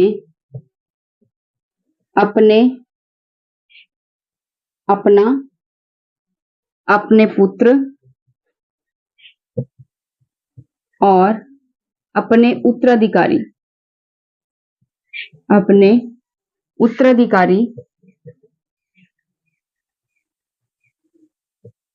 फतेह खां का नाम अंकित करवाया।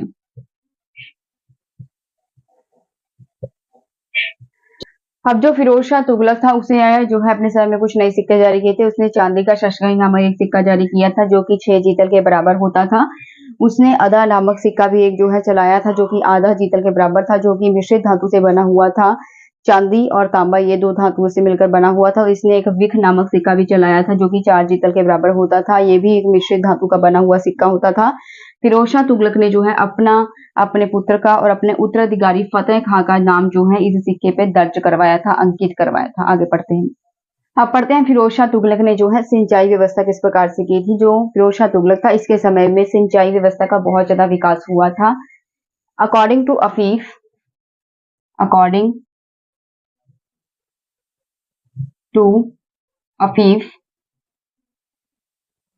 जो अफीफ है उसका मानना है कि फिरोज शाह तुगलक ने दो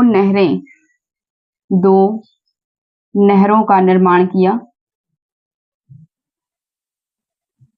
दो नहरों का निर्माण किया और वो दो नहरें कौन कौन सी थी?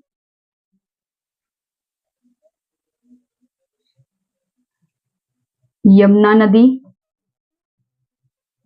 नदी से और दूसरी नहर थी सतलुज नदी। अकॉर्डिंग टू याह्या बिन अहमद सरहिंदी,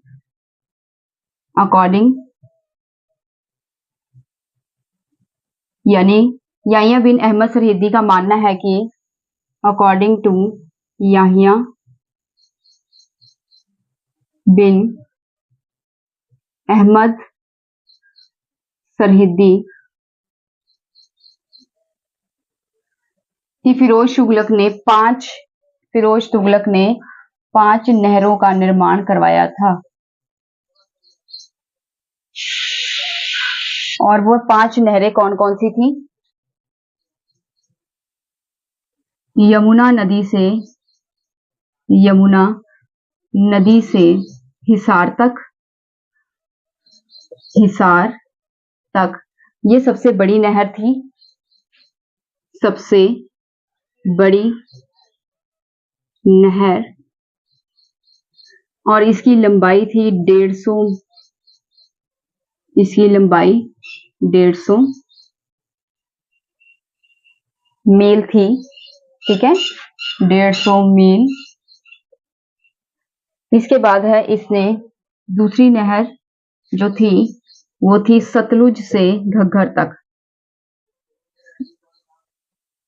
सतलुज से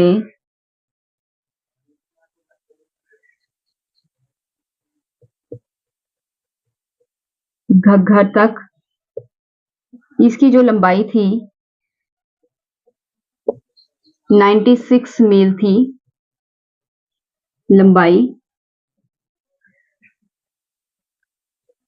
इसने जो तीसरी नहर का निर्माण किया था वो था मांडवी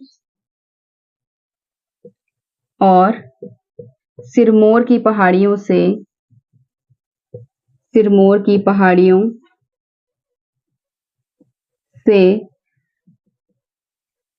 हांसी तक ये इसकी तीसरी नहर थी। इसकी जो चौथी नहर थी वो घग्गर से फिरोजाबाद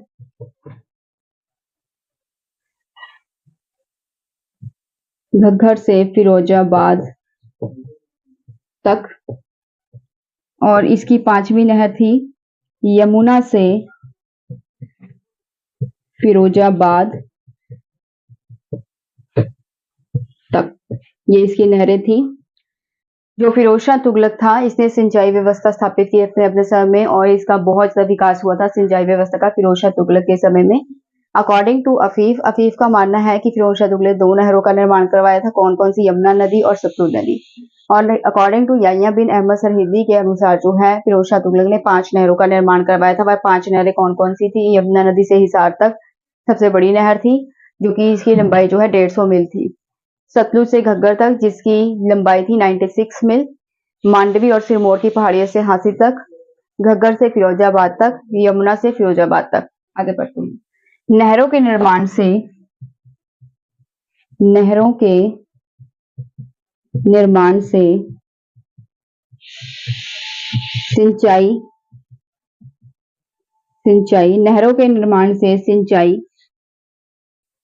भूमि का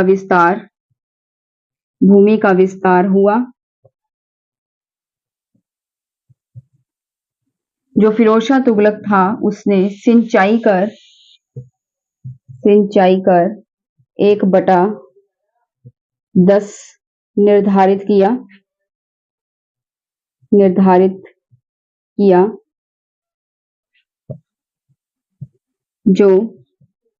जिससे क्या हुआ? राज्य के कोष में वृद्धि हुई, जिससे राज्य के कोष में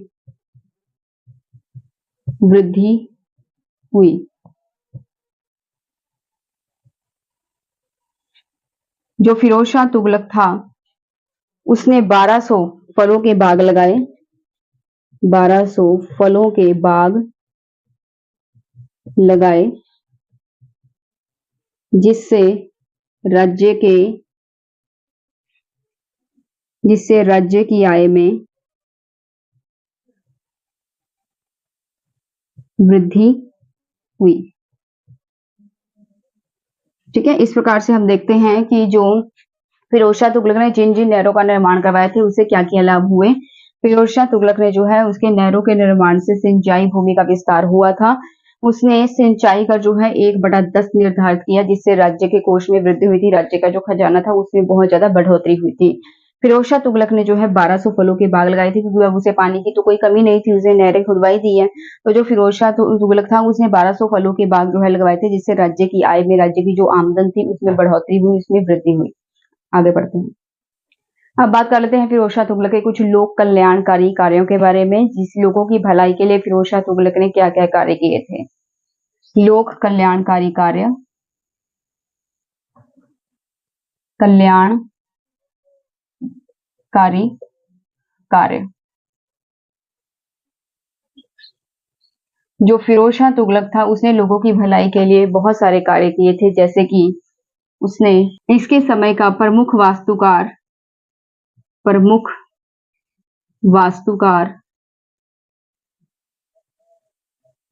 मलिक गाजी शहना था, और इसका शिष्य था और इसका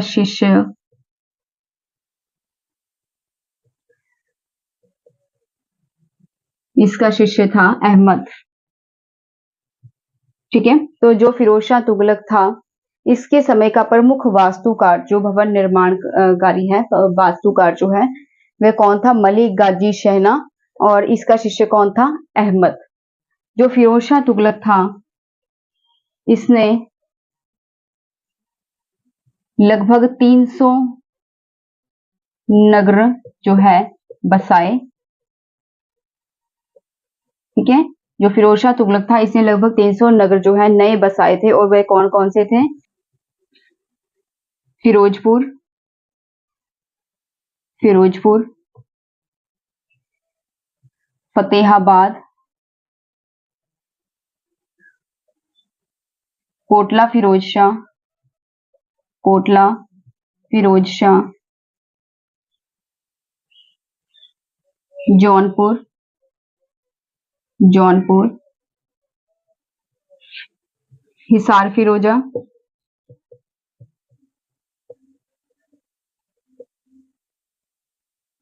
हिसार फिरोजा, और फिरोजाबाद। और इन सब की खासियत पता क्या थी, कि यह सभी जो है यमुना नदी के किनारे बसे थे, यमुना नदी के किनारे बसे थे। ठीक है, तो जो फिरोज शाह तुगलक था उसने 300 नए नगर बसाए थे अपने शासनकाल के समय। कौन कौन से, फिरोजपुर, फतेहाबाद, कोटला फिरोज शाह, जौनपुर, हिसार फिरोजा, फिरोजाबाद। और ये सभी जो नगर थे ये यमुना नदी के किनारे बसे हुए थे। अगर बात की जाए फिरोज शाह तुगलक के सबसे फेवरेट नगर की, तो कौन सा था, फिरोजाबाद। ठीक है, तो जो फिरोज शाह तुगलक था उसको सर्वाधिक प्यारा था फिरोजाबाद। फिरोजाबाद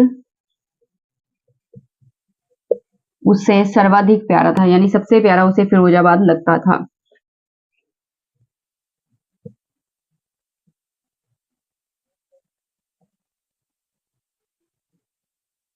ठीक है, अब जो फिरोज शाह तुगलक है उसने जो जौनपुर है, जौनपुर, जौनपुर किसकी याद में बनवाया था, जोना खां की। जोना खां, जोना खां किसे कहा गया है, मोहम्मद बिन तुगलक को।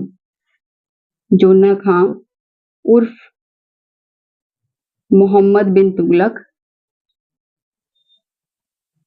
मोहम्मद बिन तुगलक। ठीक है,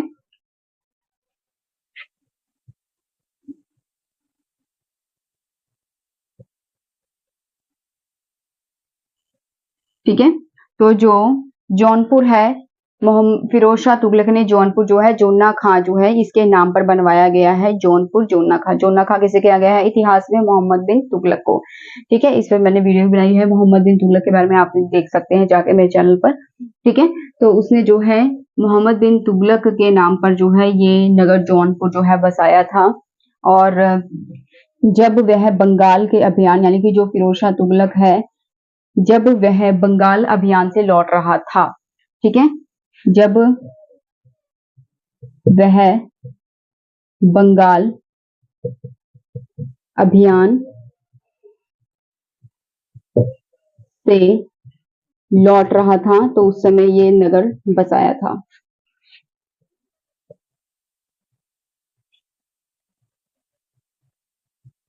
तब जौनपुर नगर बसाया। ठीक है, तो अगर इतिहास में या एग्जाम में ऐसा क्वेश्चन आता है कि जो फिरोज शाह तुगलक है उसने बंगाल से लौटते समय कौन सा नया नगर बसाया था, तो आंसर होगा जौनपुर। ठीक है, जो कि मोहम्मद बिन तुगलक उर्फ जोना खां की याद में बनवाया गया था। जो फिरोज शाह तुगलक है इसने गरीब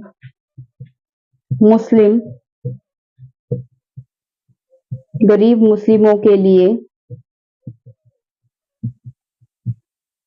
दीवाने खैरात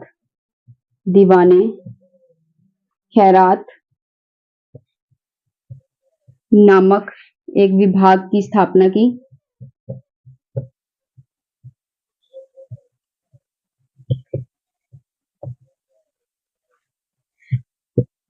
फिरोज शाह तुगलक ने गरीब मुस्लिम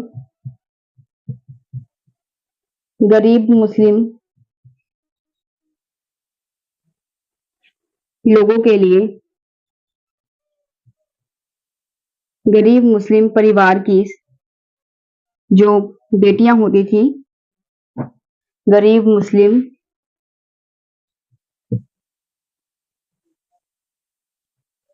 पुत्रियों के विवाह के लिए भी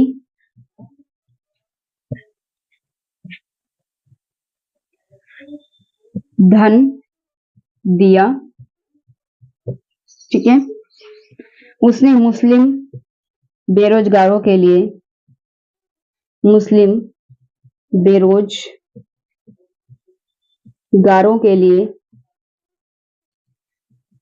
रोजगार ब्यूरो की स्थापना की।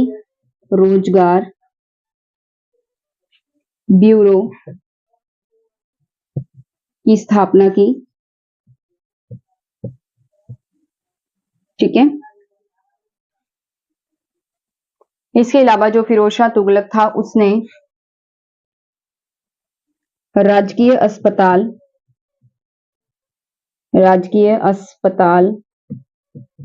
की भी स्थापना की थी, जिसका नाम था दर उल सफा। ठीक है, यह अस्पताल का नाम है, की स्थापना। चलिए इसे एक बार पढ़ लेते हैं ताकि आपको अच्छे से समझ आ जाए। फिरोज शाह तुगलक जो है तुगलक वंश का तीसरा सुल्तान रहा है। इसने लोगों के कल्याण के लिए बहुत सारे कार्य किए थे और इसने अपने समय में जो है मदरसों, मकतबों का निर्माण करवाया, नए जो है भवनों का निर्माण करवाया, बहुत सारे नगर बसाए। जो फिरोज शाह तुगलक है इसके समय का प्रमुख वास्तुकार कौन था? मलिक गाजी शहना इसके समय का प्रमुख वास्तुकार रहा है।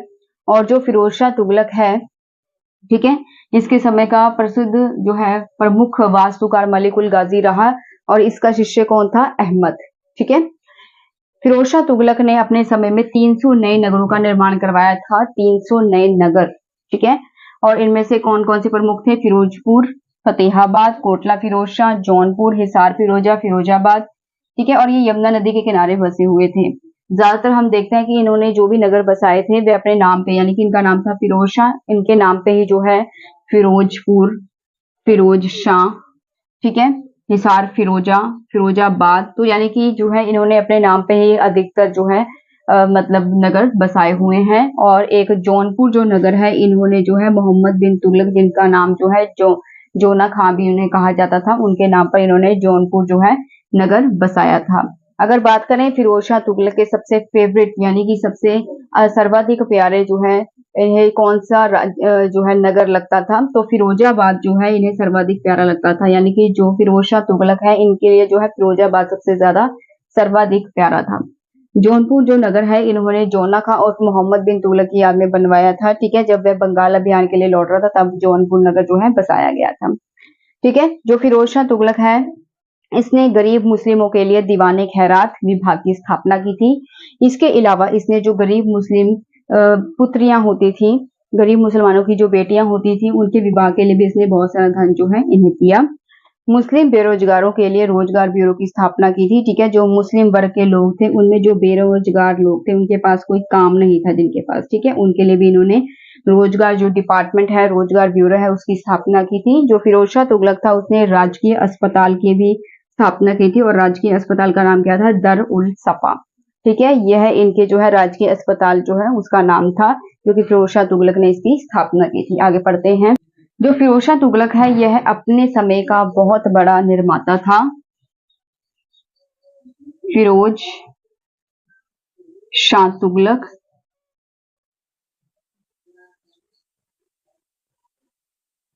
एक बहुत बड़ा निर्माता भी था, क्योंकि इसने बहुत सारे जो है नए नगरों का निर्माण करवाया, सिंचाई का निर्माण करवाया, मदरसों, मकतबों, भवनों का निर्माण करवाया। ठीक है, नहरें खुदवाई।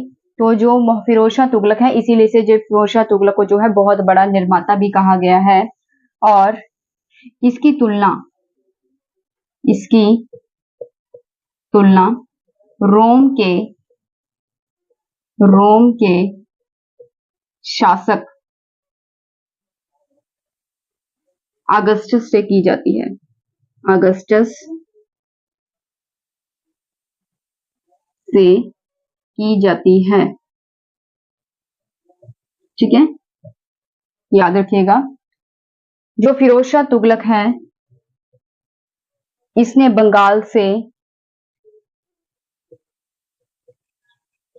फिरोज शाह तुगलक ने बंगाल अभियान के समय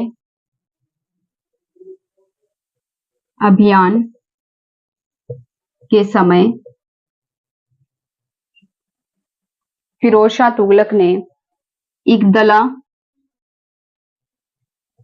का नाम आजादपुर आजादपुर और पंडुआ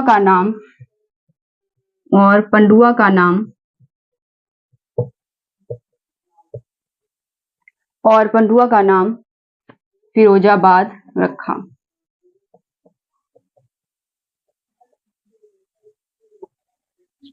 फिरोज ने इल्तुतमिश द्वारा निर्मित हौज ए शमसी और अलाउद्दीन द्वारा निर्मित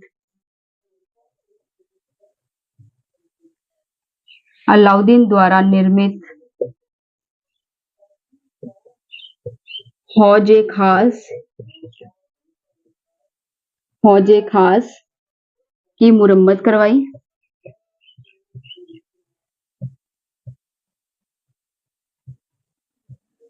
ठीक है, फिरोज शाह तुगलक ने टोपरा और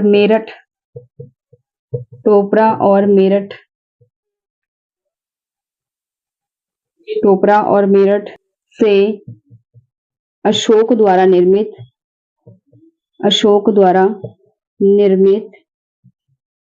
दो स्तंभ लेखों को दिल्ली लाया। ठीक है, फिरोज शाह तुगलक ने जो है राजकीय कारखानों की स्थापना करवाई। उसने राजकीय कारखानों की स्थापना करवाई, जिसमें दासों को रखा गया। ठीक है, उसके समय में यानी फिरोज शाह तुगलक के समय में जो है दासों की संख्या कितनी थी? दासों की संख्या 1,80,000 1,80,000 तक पहुंच गई। ठीक है, फिरोज शाह तुगलक ने दासों के निर्यात पर पाबंदी लगाई। दासों के निर्यात पर पाबंदी लगाई। ठीक है, जो फिरोज शाह तुगलक था इसने दासों के निर्यात पर पाबंदी लगाई थी और इसने जो है उपहार के रूप में दासों को लेना स्वीकार किया। उपहार के रूप में दासों को लेना स्वीकार किया। ठीक है, तो इसे एक बार हम पढ़ लेते हैं। फिरोज शाह तुगलक जो है इसने लोक कल्याणों के लिए बहुत सारे कार्य किए थे, लोगों की भलाई के लिए। फिरोज शाह तुगलक जो है एक बहुत बड़ा निर्माता था। ठीक है, क्योंकि इसने नगरों का निर्माण करवाया, नहरों का निर्माण करवाया। ठीक है, इसके अलावा इसने अस्पताल का निर्माण करवाया, मकतबा, मदरसों, भवनों का निर्माण करवाया। तो इसने जो है इसीलिए इसे फिरोज शाह तुगलक को बहुत बड़ा निर्माता कहा गया है और इसकी तुलना जो है की गई है रोम के शासक अगस्टस से। ठीक है, इसकी तुलना रोम के शासक अगस्टस से की गई है क्योंकि ये बहुत बड़ा निर्माता था। ठीक है, तो जो रोम का शासक अगस्टस है आई थिंक वो भी मतलब उसने भी बहुत सारी जो है ऐसी चीजों का जो है निर्माण किया होगा। तो ठीक है, निर्माण करवाया होगा, इसीलिए जो है फिरोज शाह तुगलक को अगस्टस जो कि रोम का शासक है उसकी तुलना जो है फिरोज शाह तुगलक की रोम के शासक अगस्टस से की गई है। इसने बंगाल के अभियान के समय एक दला का नाम जो है आजादपुर और पंडुआ का नाम जो है फिरोजाबाद रखा था। यानी कि जो फिरोज शाह तुगलक है इसने बंगाल अभियान के समय एक दला का नाम रखा था आजादपुर और पंडुआ का नाम रखा था फिरोजाबाद।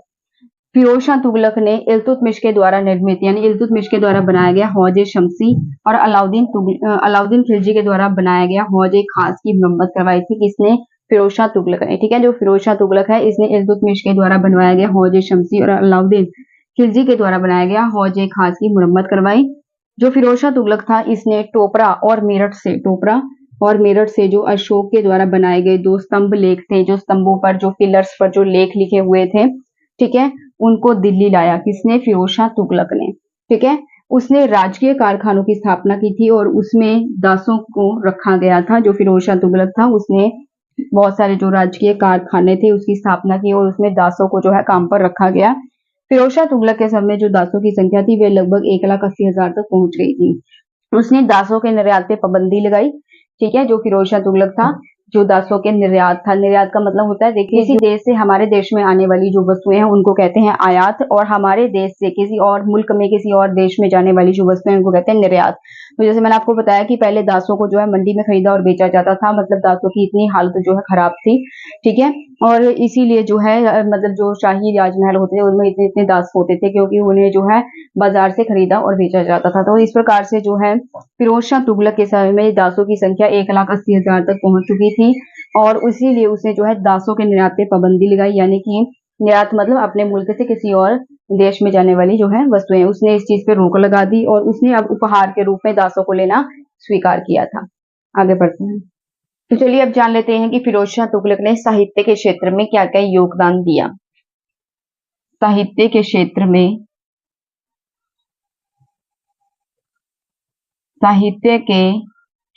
में योगदान,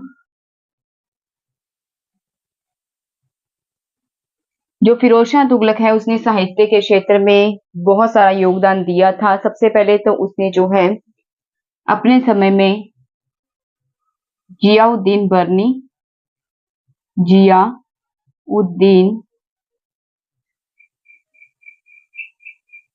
बर्नी तथा शम्स ए सिराज अफीफ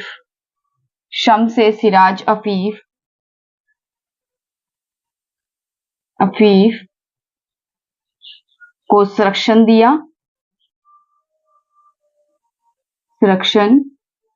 दिया। ठीक है।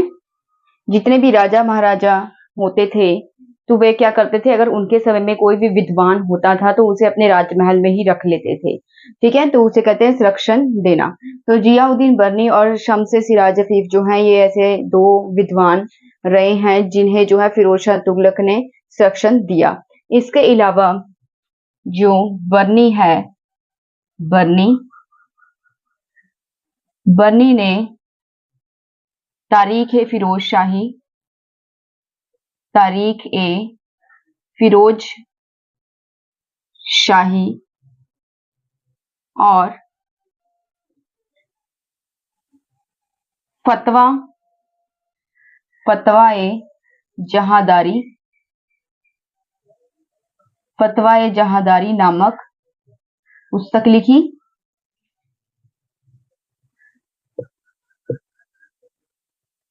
ठीक है, जो जियाउद्दीन बर्नी था उसने जो है फिरोज शाह तुगलक के समय में ही तारीख-ए फिरोज शाही और फतवा-ए जहादारी नामक जो है पुस्तक लिखी थी।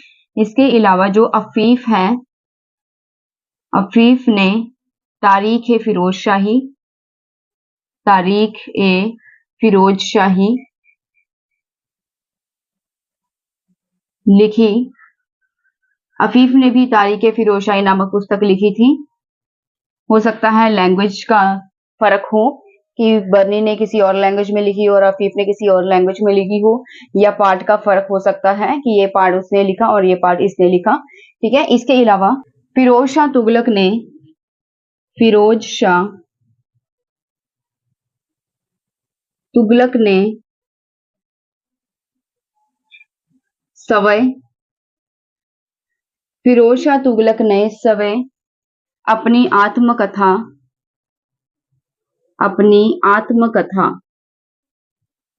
यानी कि अपनी जीवनी आत्मकथा फतूहान-ए फिरोज शाही, फतूहान-ए फिरोज शाही लिखी।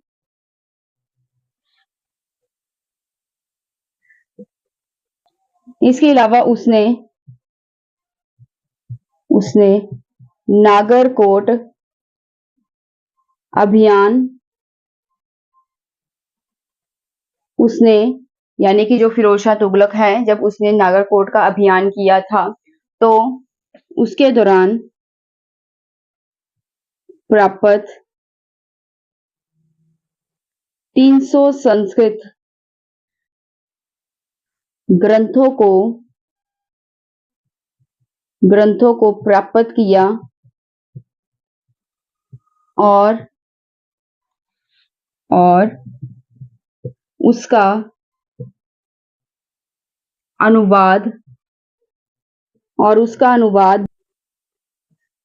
दलाइले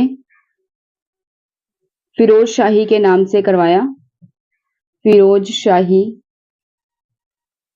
के नाम से करवाया। ठीक है, इसका अनुवाद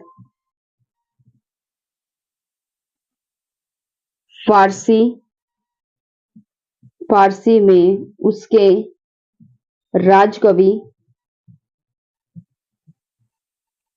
आजुद्दीन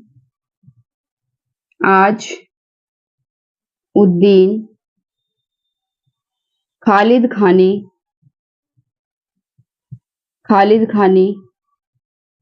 के द्वारा करवाया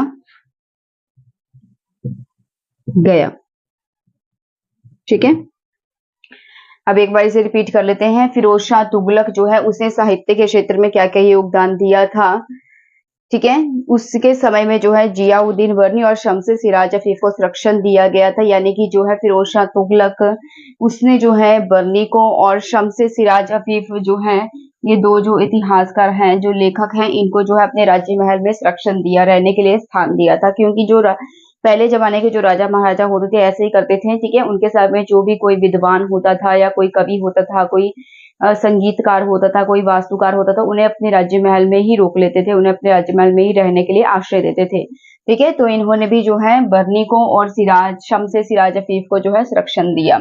ठीक है। उसके बाद है इन्होंने इनके समय में भी जो है बर्नी ने तारीख फिरोज शाही और फतवाए जहांदारी नामक जो है 2 पुस्तकें लिखी थी, तारीख फिरोज शाही और फतवाए जहांदारी। ठीक है। उसके बाद है अफीफ ने तारीख फिरोज शाही लिखी थी। जो अफीफ था उसने भी जो है तारीख फिरोज शाही नामक पुस्तक लिखी थी। हो सकता है इन दोनों की लैंग्वेजेस में डिफरेंस हो, कि उसने एक अलग लैंग्वेज में लिखा हो, इन्होंने अलग एक, या फिर एक अलग लैंग्वेज में लिखा हो, या फिर ये भी हो सकता है कि इन दोनों ने पार्ट वाइज लिखा हो। ठीक है।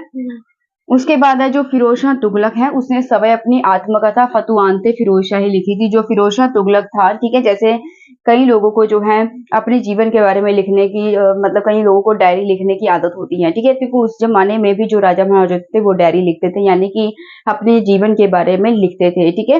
तो इसी प्रकार से जो फिरोज शाह तुगलक है उसे भी जो है अपनी आत्मकथा जो है उसने खुद लिखी थी। उसका नाम है फतुआनते फिरोज शाही। उसने भी लिखने का शौक था। ठीक है।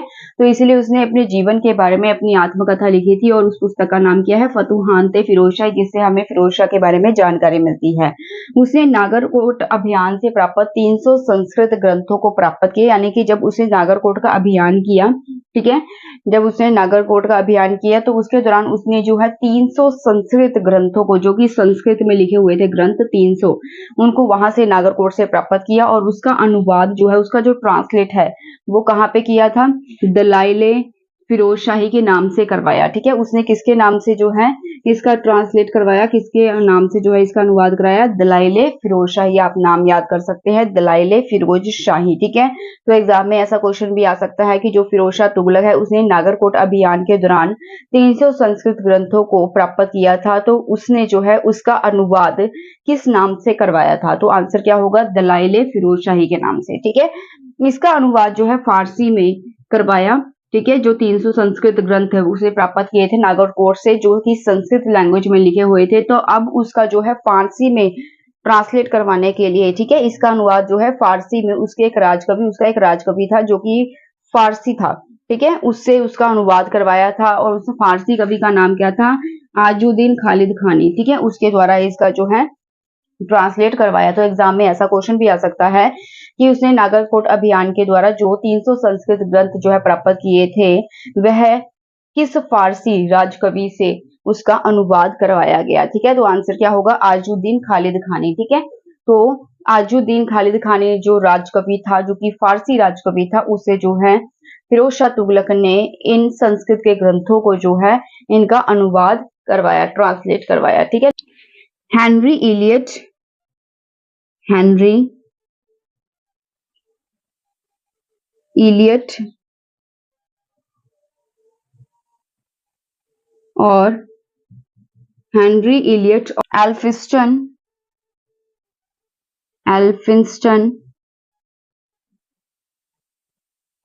हेनरी इलियट और एल्फिंस्टन ने फिरोज शाह तुगलक को सल्तनत काल का सल्तनत युग का अकबर कहा है। अकबर कहा।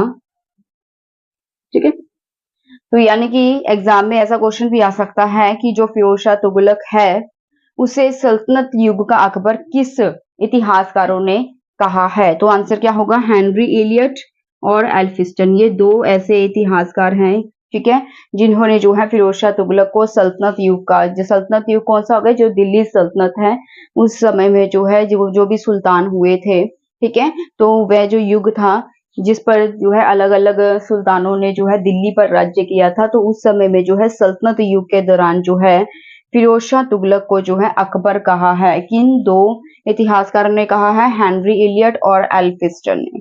ठीक है। आप याद रखिएगा ये बात, हेनरी इलियट और एल्फिंस्टन ने जो है फिरोज शाह तुगलक को सल्तनत युग का जो है अकबर कहा है। ठीक है। आगे पढ़ते हैं। आगे हम बात करते हैं जो फिरोज शाह तुगलक है उसका उत्तराधिकारी कौन था। तो चलिए अब बात करते हैं कि फिरोज शाह तुगलक का उत्तराधिकारी कौन बना था। जब फिरोज शाह तुगलक की मृत्यु हुई तो उसके पश्चात जो है उसके सिंहासन पर कौन बैठा।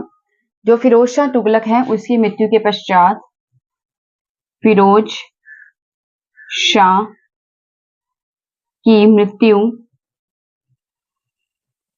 के पश्चात उसका पोता, फिरोज शाह की मृत्यु के पश्चात उसका पोता तुगलक शाह, तुगलक शाह, ठीक है, गद्दी पर बैठा। तुगलक शाह 1388 ईस्वी में गद्दी पर बैठा, और जब वह गद्दी पर बैठा तो उसका नाम पड़ा, उसका नाम ग्यासुद्दीन, ग्यासुद्दीन तुगलक। वह ग्यासुद्दीन तुगलक के नाम पर जो है सिंहासन पर बैठा। ग्यासुद्दीन तुगलक के पश्चात जो है अबू बकर, अबू बकर गद्दी पर बैठा। अबू बकर के पश्चात जो है नासिरुद्दीन, नासिरुद्दीन मोहम्मद शाह, नासिरुद्दीन मोहम्मद शाह गद्दी पर बैठा। और इसके पश्चात अलाउद्दीन सिकंदर शाह,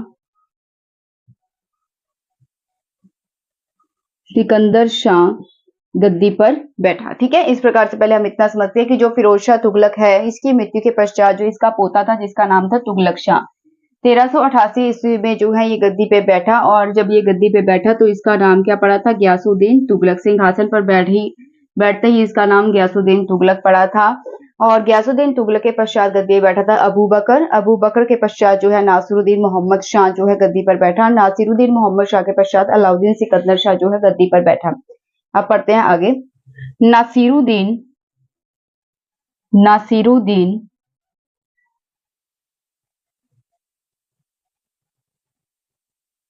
1394 से 1412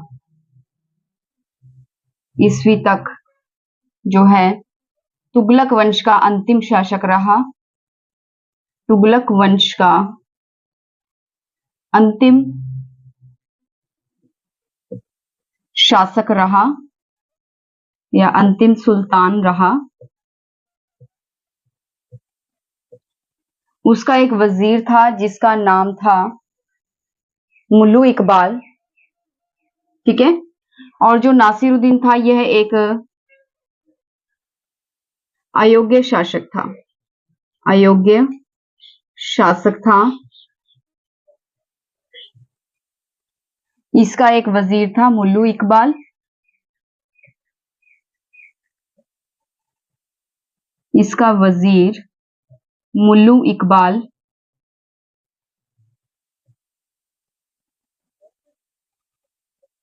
था। इसके समय में एक हिंजड़े, इसके समय एक हिजड़े जिसका नाम था मलिक सरवर, मलिक सरवर उस हिजड़े का नाम था। ठीक है, उसने मलिक उसने एक उपाधि प्राप्त की थी। ठीक है, इसके समय में एक हिजड़ा था जिसका नाम था मलिक सरवर। उसने एक उपाधि प्राप्त की और उस उपाधि का नाम क्या था? मलिक उस शर्क, मलिक उस शर्क नामक उपाधि धारण की। इसी समय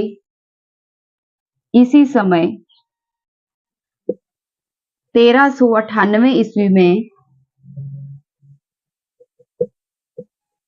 तैमूर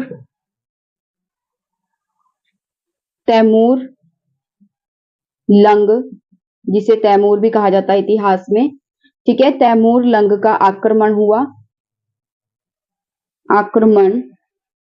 हुआ, जिससे पराजित होकर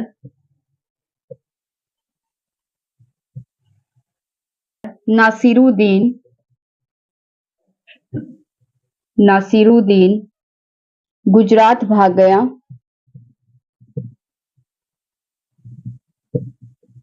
और उसका वजीर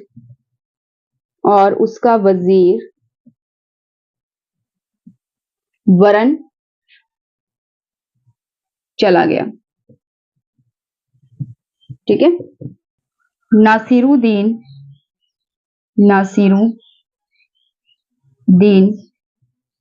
के समय वकील ए दर नामक विभाग स्थापित किया।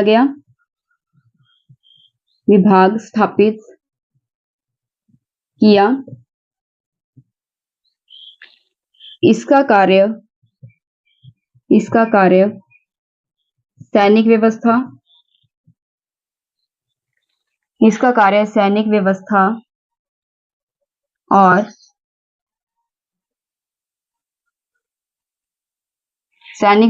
और ठीक है, इसका कार्य क्या था कि सैनिक व्यवस्था और शासन व्यवस्था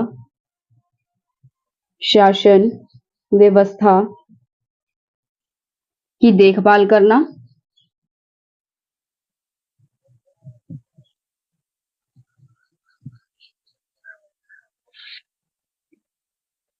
सर्वप्रथम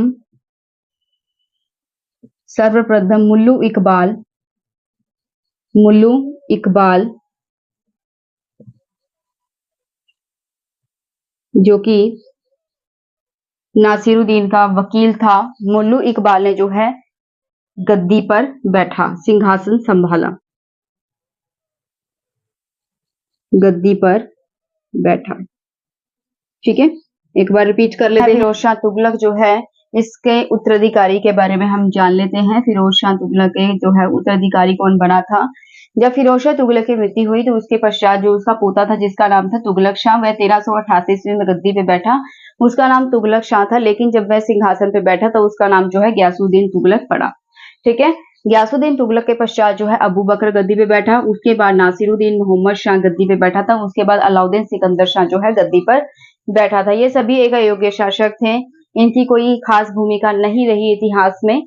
ठीक है, क्योंकि फिरोज शाह तुगलक के पश्चात जो है उसका राज्य प्रबंध जो है धीरे धीरे पतन की तरफ जा रहा था, क्योंकि कोई शक्तिशाली शासक ही होता है जो कि राज्य को संभाल सकता है।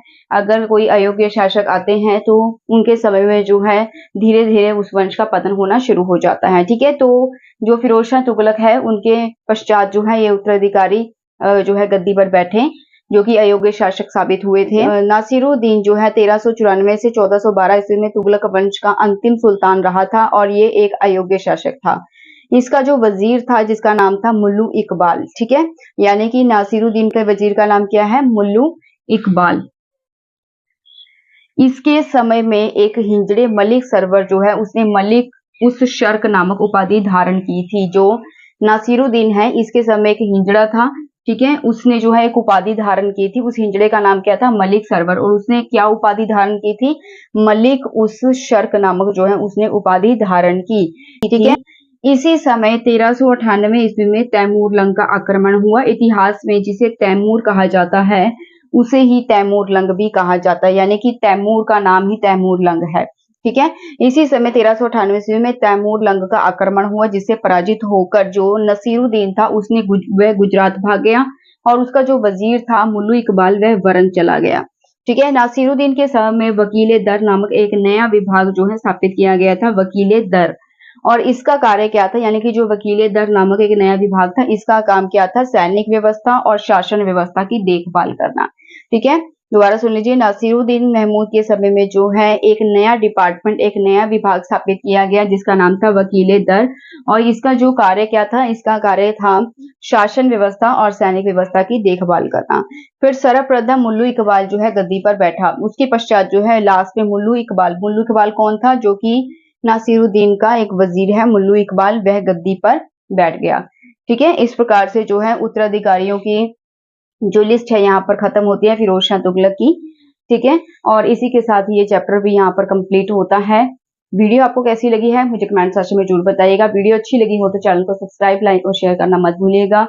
धन्यवाद।